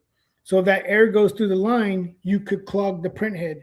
So for the ones that we use the standard bags, right? We use the bags that go in there, and with those bags, they're sealed to where there's no air. So I'm never gonna get air in the line. So if it's not broke, don't fix it. This is one of those things where I can do a bulking system, but I won't do it because I don't want a chance of messing up the head when it's worked so good with these um, airtight bags or whatever it is. So I won't do it. I mean, I just won't. But you can if you want to. It's a waste of money to convert to printer. Learned that. That's true. Yeah. I converted my sublimation printer. I don't do DTF. I don't have any of that, but I converted my sublimation printer. And it just sits there. Yeah, even those. Yeah, don't convert a printer if you want to do it and you really want to do it. You're gonna have to spend some money to make sure you get the right equipment to where you won't have that issue. Like A-Dubs had that one from Racoma, and I know in the beginning he had some issues with it, but I see him using it all the time now. You know what I mean? You just got to do your research and figure it out. It's definitely like I said, a learning curve to all these machines. I'll tell you guys what I do. I just keep my temperature in the room at a certain room temperature, and I have no problems, no issues at all. So Yeah, that's the main thing too, is keeping that humidity down, or the whatever it is. The Mamaki printer has a setting inside of it where if the temperature gets above 75 degrees, it turns off and it won't print. Wow. Yeah, Above? above 75, it'll stop printing. So interesting. Okay. Hmm.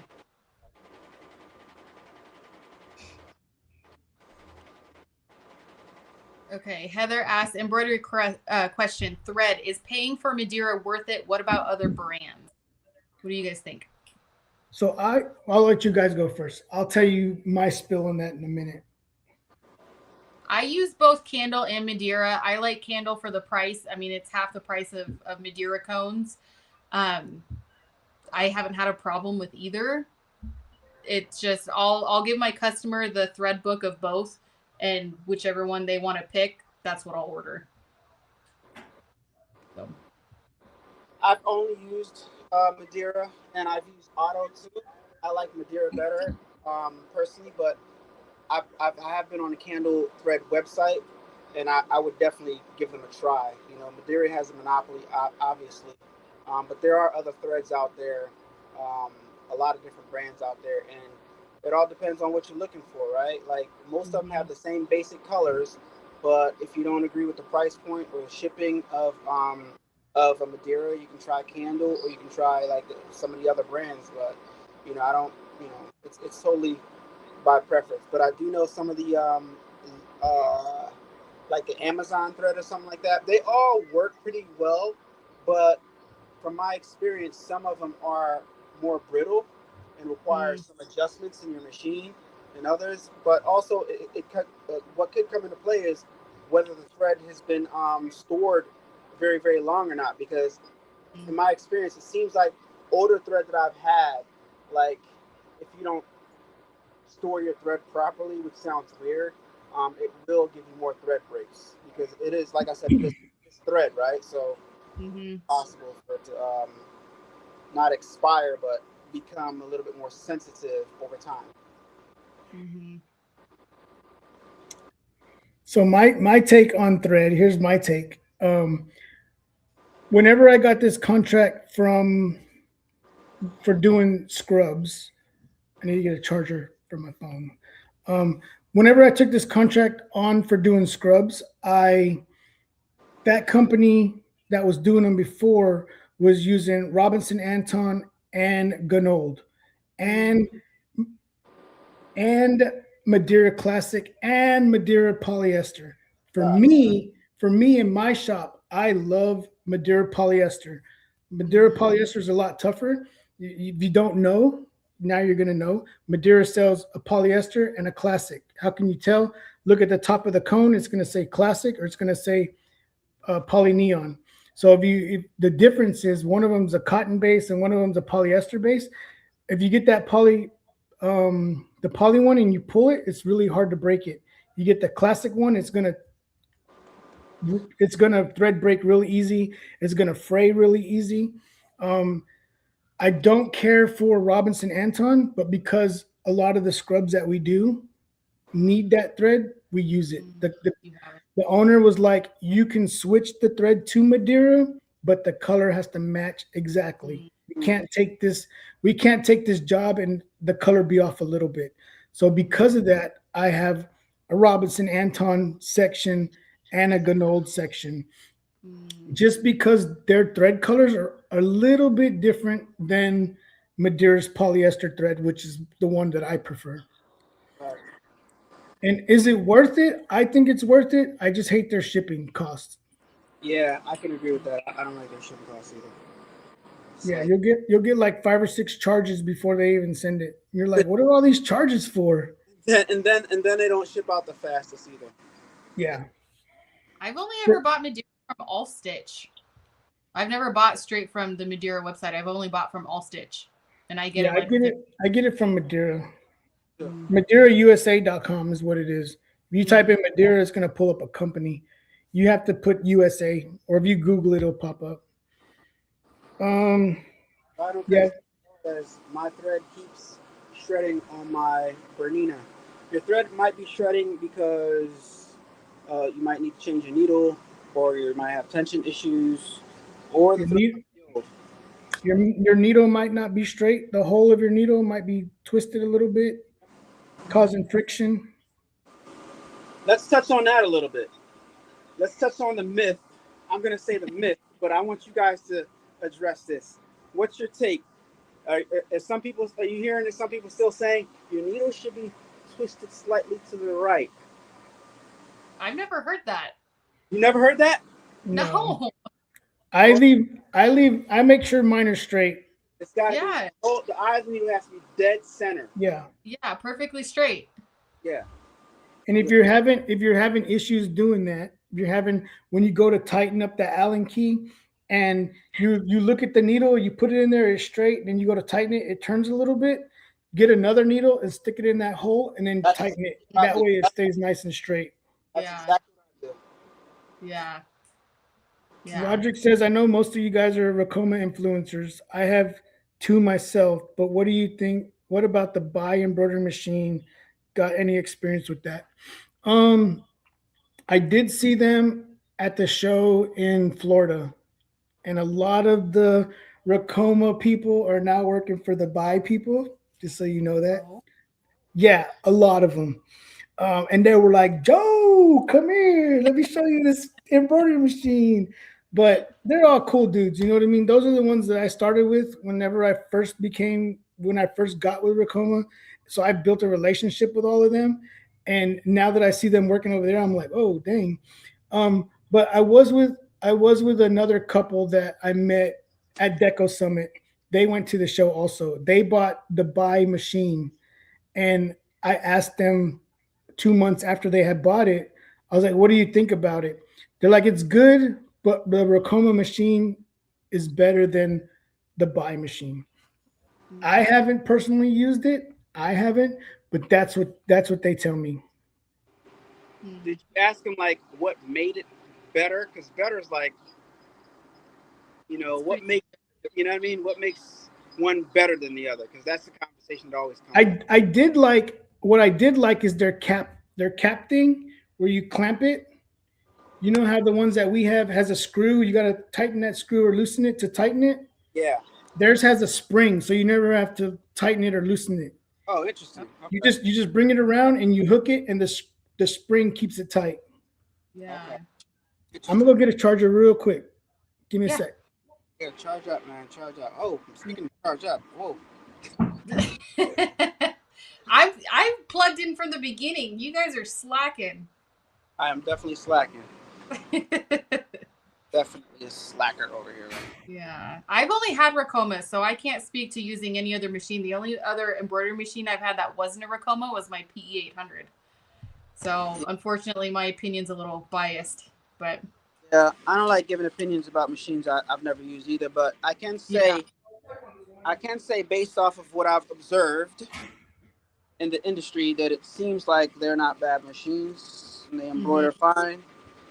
So that's all I can say about that. I don't really, but I love my Racomas.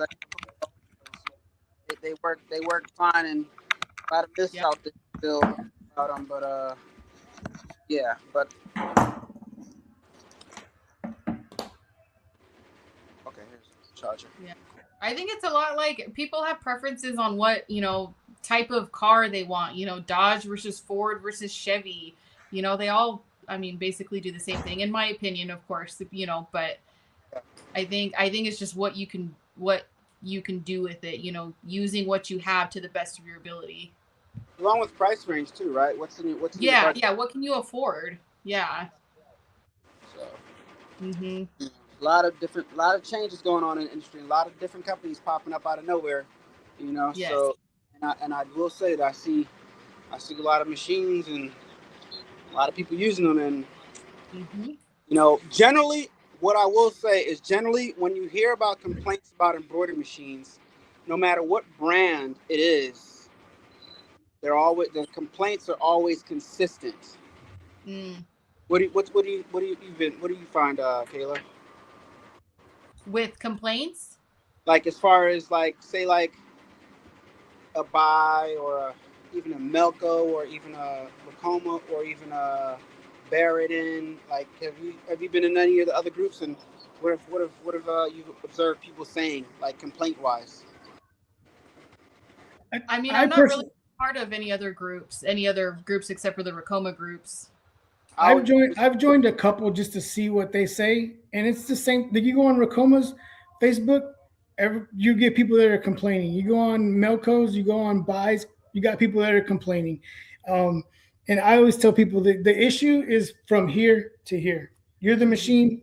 It's right here. 90% of the time, you're like the machine. The machine. It's not the machine. It's you. It's user error. Yeah. Yeah. I agree with that. A lot of the complaints that I see, well, it's not doing this, and it's like, well, did you do X, Y, and Z? Well, no, and it's like, well, then you can't expect a good quality outcome if you're not using it properly. Yeah. Yeah. Oh.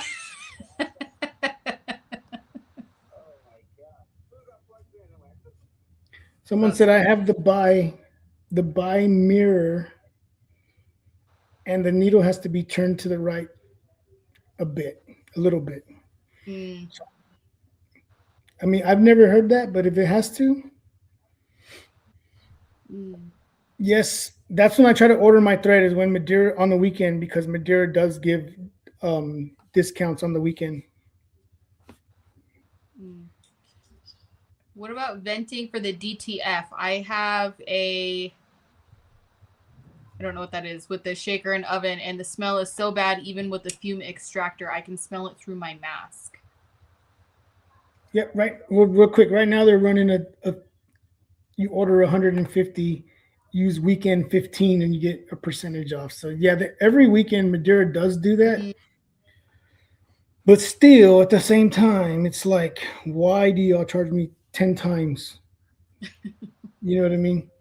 But yeah, for venting, we have a bigger area. I have my shop is pretty big, you know what I mean? So we have a fume extractor, but the thing about the fume extractor is when it's sucking in that the smell of it, it it makes like a nasty fit, like a nasty slimy whatever. It's on the floor. So that's the issue that we have. We usually just open up the doors and I have a front door and a back door, and by doing that, it causes a draft, so it keeps it pretty clear. But if you're in a small area, I bet it's bad. You probably got to get a fan, put it on a window facing out, to suck all that stuff out. mm.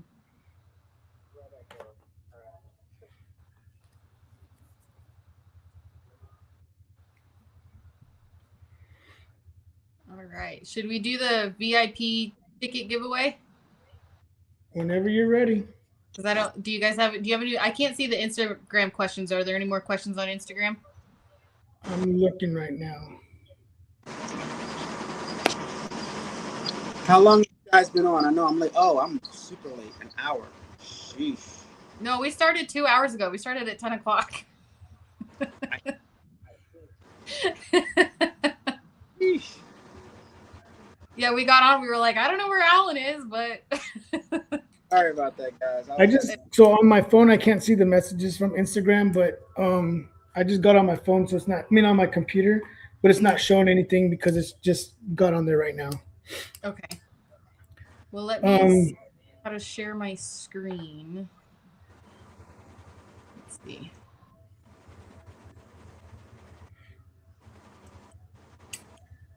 I'm so not tech savvy. I don't even know how to do this. Let's see. I tried to flip the thing and I couldn't. I accidentally left the room when I tried to flip it the other way.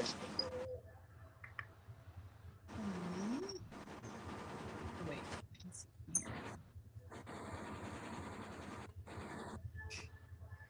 Oh, this person says I have a Yunfu machine and it works so far so good. I've never even heard of that. Yes, a lot of different machines out here. Yeah, there's a ton of machines out there. DTF. I think I saw this guy that's at the show in Long Beach right now, Yeah. and supposedly there's a powderless printer now. I've heard about that. So I was like, whoa. There's some well, I don't know. I don't remember exactly what I heard, but I heard that it wasn't that. It wasn't as the prints wasn't as. There's something to it that is not quite there, right? Yeah. The powder is what adheres the design, the ink onto the shirt, right? So it's like, how do you have a powderless system? You know, how does that work? You know? Yeah. Okay, I am gonna share my screen right now, and hopefully it works. Let's see.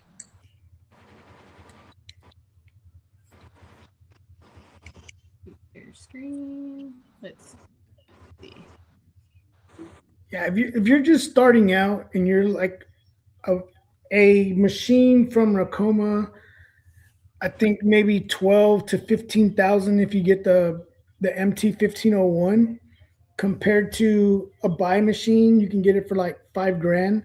You know what I mean? Do what is in your budget and start from there. That's what I would say. You know what I mean? Whether it's a Racoma machine or whatever machine you're gonna get, start within your budget, because the last thing you want to do is buy a machine and you're paying 15,000 for it and you're stuck with a payment of $200 a month, and now you're like, this isn't working out. And then you're going to be like, I need to sell it and I need to sell it quick because I need to pay this off. Yeah. Start with what's in your budget. If it's a 1010, well, maybe A-Dub could vouch for this. The 1010 is an underrated machine. It's definitely it can be a workhorse as long as you dial it in. Yeah. Not as robust and tough. You can't do like you don't have as much clearance for doing hats and stuff as the MT 1501, but I mean you can get some quality product and you can start your business off rolling consistently with an EM 1010. Kayla, you start off with EM 1010, right? Yep, I got it right back here. Yeah, yep. And I mean that's that. It helped me to grow, and now I have 3 machines, and I'm busting at the seams over here. And yeah, when I know dialed in, it goes. There's a guy here local who's a good friend of mine.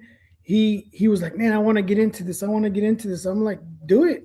He got the MT 1010, and then 4 or 5 months later, he sold it back to Racoma and got an MT 1501. You know what I mean? You could do that with Racomas. You could buy it.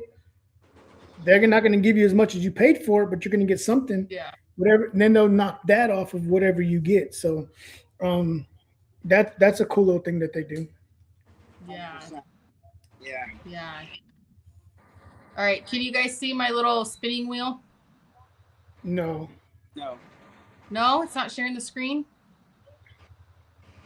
No. Shoot. All right. I thought it was sharing. Let me see. I might have to grab my camera and just turn it around. Let's see. Are you doing it from just YouTube, or where are you doing it from? StreamYard? I'm trying to do it from StreamYard. Oh, okay. But are you doing just the names from YouTube, or are you doing Instagram also? No, I had a form that people filled out. Right. I've been sharing the link all week. That's right.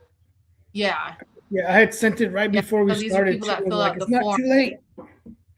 Well, they're just gonna have to take your word for it. Oh. Can't get it to work. Yeah. All right. Let me. You got everybody's name memorized or something. Let me see. All right. Let me grab my camera and turn you guys around. Let's see. Right. Or actually, here, I'll just grab more support. That's right here. You know, and a good thing. Okay, it's probably going to be backwards. A good thing is A-Dub is now like a technician.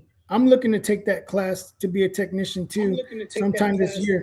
But a good thing, like you can always reach out to someone. You know what I mean? Like you can reach out to A-Dub and be like, "Hey, this is the issue I'm having." You say, "I'm gonna get on the phone. I'm gonna charge you $20 an hour, $30 an hour, $30 an hour." But you know, we're always here to help out. You know what I mean? There's stuff that I don't even know that I can reach out to people and ask too. 100%. You should definitely take that class, man. There's a lady she's in Alabama, and she pays for me to go out there for the weekend and train her employees and run her shop for the weekend. Nice. Yeah, she's already. I've gone out there twice. It's usually once a year. Usually, Kayla, we see the wheel. It's like thinking though. Yeah, I think you have to request me back on the live. I got kicked out. I hit the wrong button. So I just Oh. requested to join back in, so it's for. So who has I to add think. you? Anyway. Sorry for the move around. I'm trying to get these DTFs done. I got a client coming to pick them up. let me figure out how to add you back. Yeah, I don't think I have any admin privileges.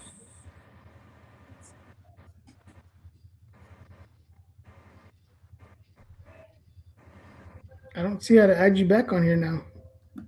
On It says I Instagram? requested it. Oh man. Yeah, but it's not giving me like it looks like this. Shows you frozen right there. Oh my gosh. All right. Let's. Sorry, guys. Let's see.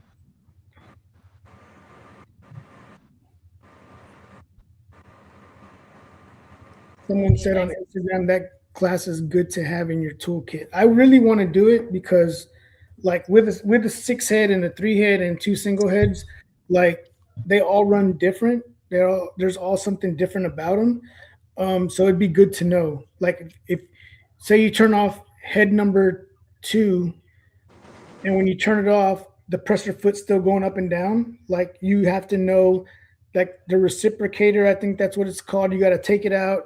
You got to change, loosen it or tighten it a little bit to make it work again. You know what I mean? Those are things that Rokoma doesn't teach you. You just have to figure it out on your own.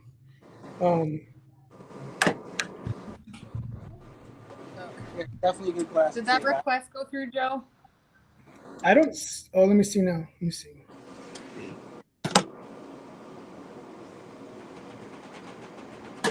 Oh, great. I lost my camera on StreamYard too. Oh, man.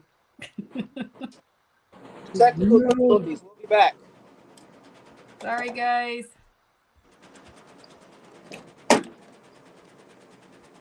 Let's see.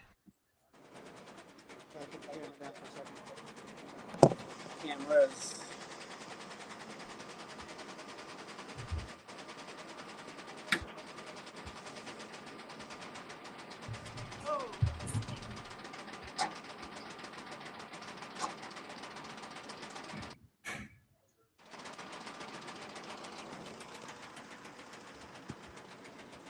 I have no idea. Showing me Can you you. still hear? I can hear you, but it's not showing. Like it won't go to a full screen. Look, it's just showing you like. Oh my gosh! And it's not letting me see a request or anything on here. Wait, who started the Instagram one? I did. Okay, Joe so yeah, did. you got the she had a request to join, right? Yeah, but I don't like earlier I saw it, but now I don't see it. Can you add her like you added me? That's what I don't see that Option. those options anymore. I don't know why my camera is all of a sudden not connecting. It won't even let me do the camera on my MacBook. And step away from this machine. Uh-oh. The suction. Sorry, guys.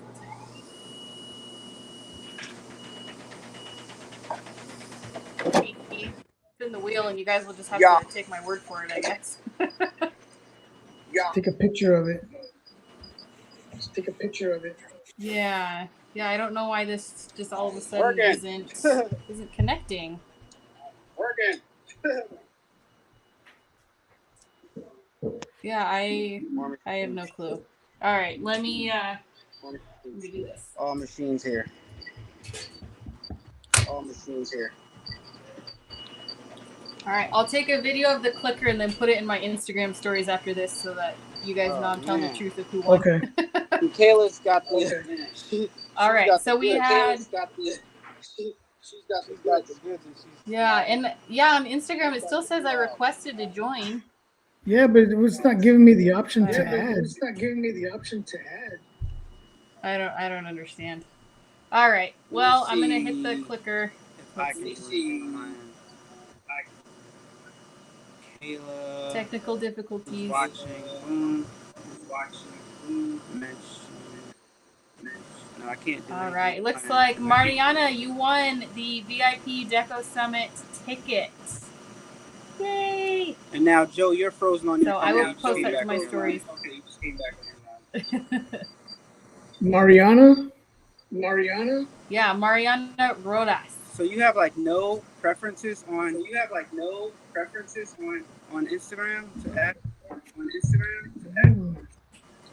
Hmm. like when you drop down embroidery Q&A. Yeah, it won't even go there. Oh, that's so weird. Sorry, guys. Let me, let's see. Yeah, I don't even know what to do or how to fix this. It won't let me connect to any camera that I have connected. What a wonderful day! I hope everybody's having a wonderful I day. know. Everybody's doing Yes. the like button. You know, if you're on Instagram, hit the like button. If you're on YouTube, hit the like button. Keep the questions coming. If you guys have any questions for us, we got you covered.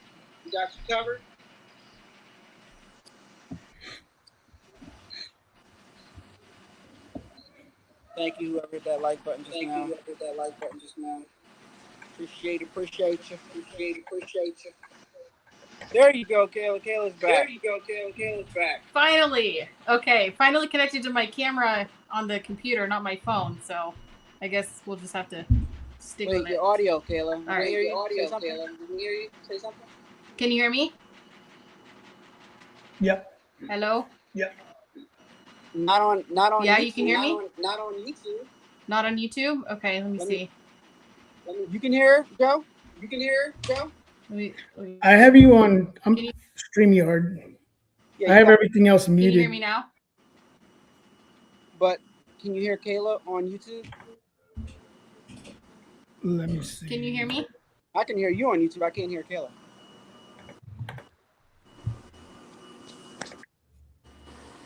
Okay. I can hear you on YouTube. I can't hear Kayla. YouTube is about, StreamYard is about All right, how's that? Can you hear me? a minute late as far as audio is concerned. YouTube is about, StreamYard is about. All right, how's that? I can hear you on YouTube. Okay. Yeah, you're back. In full effect. Let me figure out this Instagram thing now. Okay, it's working? Yeah.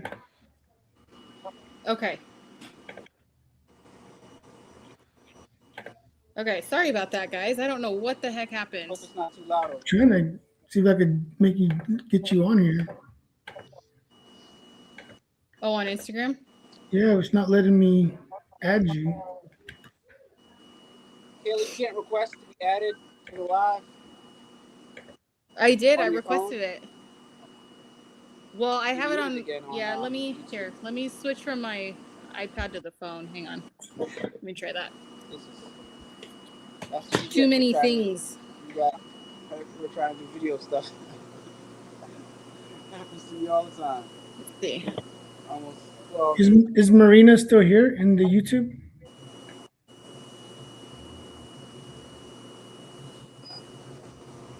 I haven't seen her comment.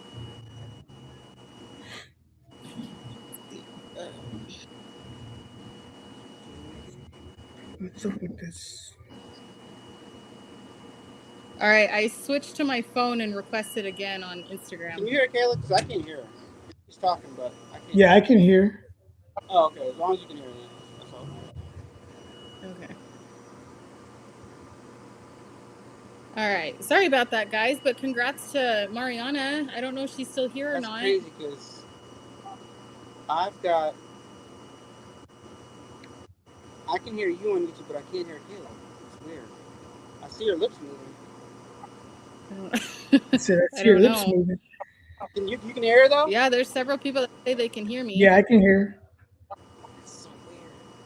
All right, well, Kayla, I can't hear you. Just know that. Okay. Okay. Do you have a way to get a hold of her? Yeah, we're friends on Instagram, so Okay. I will email her, and then Valeria said whoever wins to just email Valeria, and she'll get it taken care of. So, just a reminder that does not include airfare or hotel. Yep.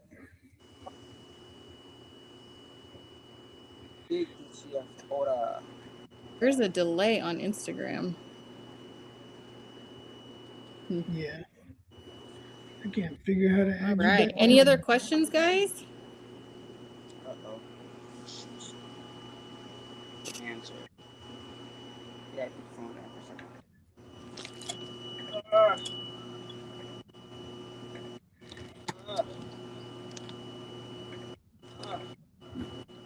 I don't know. Instagram won't let me add you now, so Weird. I don't know. well, if that's all we got, I'm gonna get out of here. Yeah, I know. My husband has the kids and they're waiting to come back in the house. Oh, I just couldn't hear it. Okay. You can hear now. Yeah, so all right. Well, Okay, so thank you, Joe. congratulations to Thank you, everyone. Alan. If y'all got any questions about anything that we talked about today, or you want to get with one of us offline, you can always message me on Instagram and let me know if there's something that I didn't answer or one of us didn't answer. Shoot us a message on Instagram and we'll get it. We'll get it covered for you. Absolutely. Well, thank you guys for your time today. I appreciate it. All right, we're gonna end this. This should be able. You should be able to watch this on my. Where'd you go? I still can't hear anything you're saying. So, okay. So is live over to say yes, it's over, we're done? Yes. Okay. All right. I'll talk to you later. Ready to go. Bye. Thank you. All right. You guys will be able to watch this. I will save it so you'll be able to go back and watch it anytime you want. But thank you guys for being here. Thanks for all your questions. Like Joe said, you guys can send any of us messages on Instagram or wherever, and we will be sure to answer that. So thank you guys for being here. Congrats to Mariana. I will reach out to you and I will show that actually happening, the wheel on my Instagram, so that you guys know I wasn't lying. But yeah, thanks guys for being here. I'll see you later.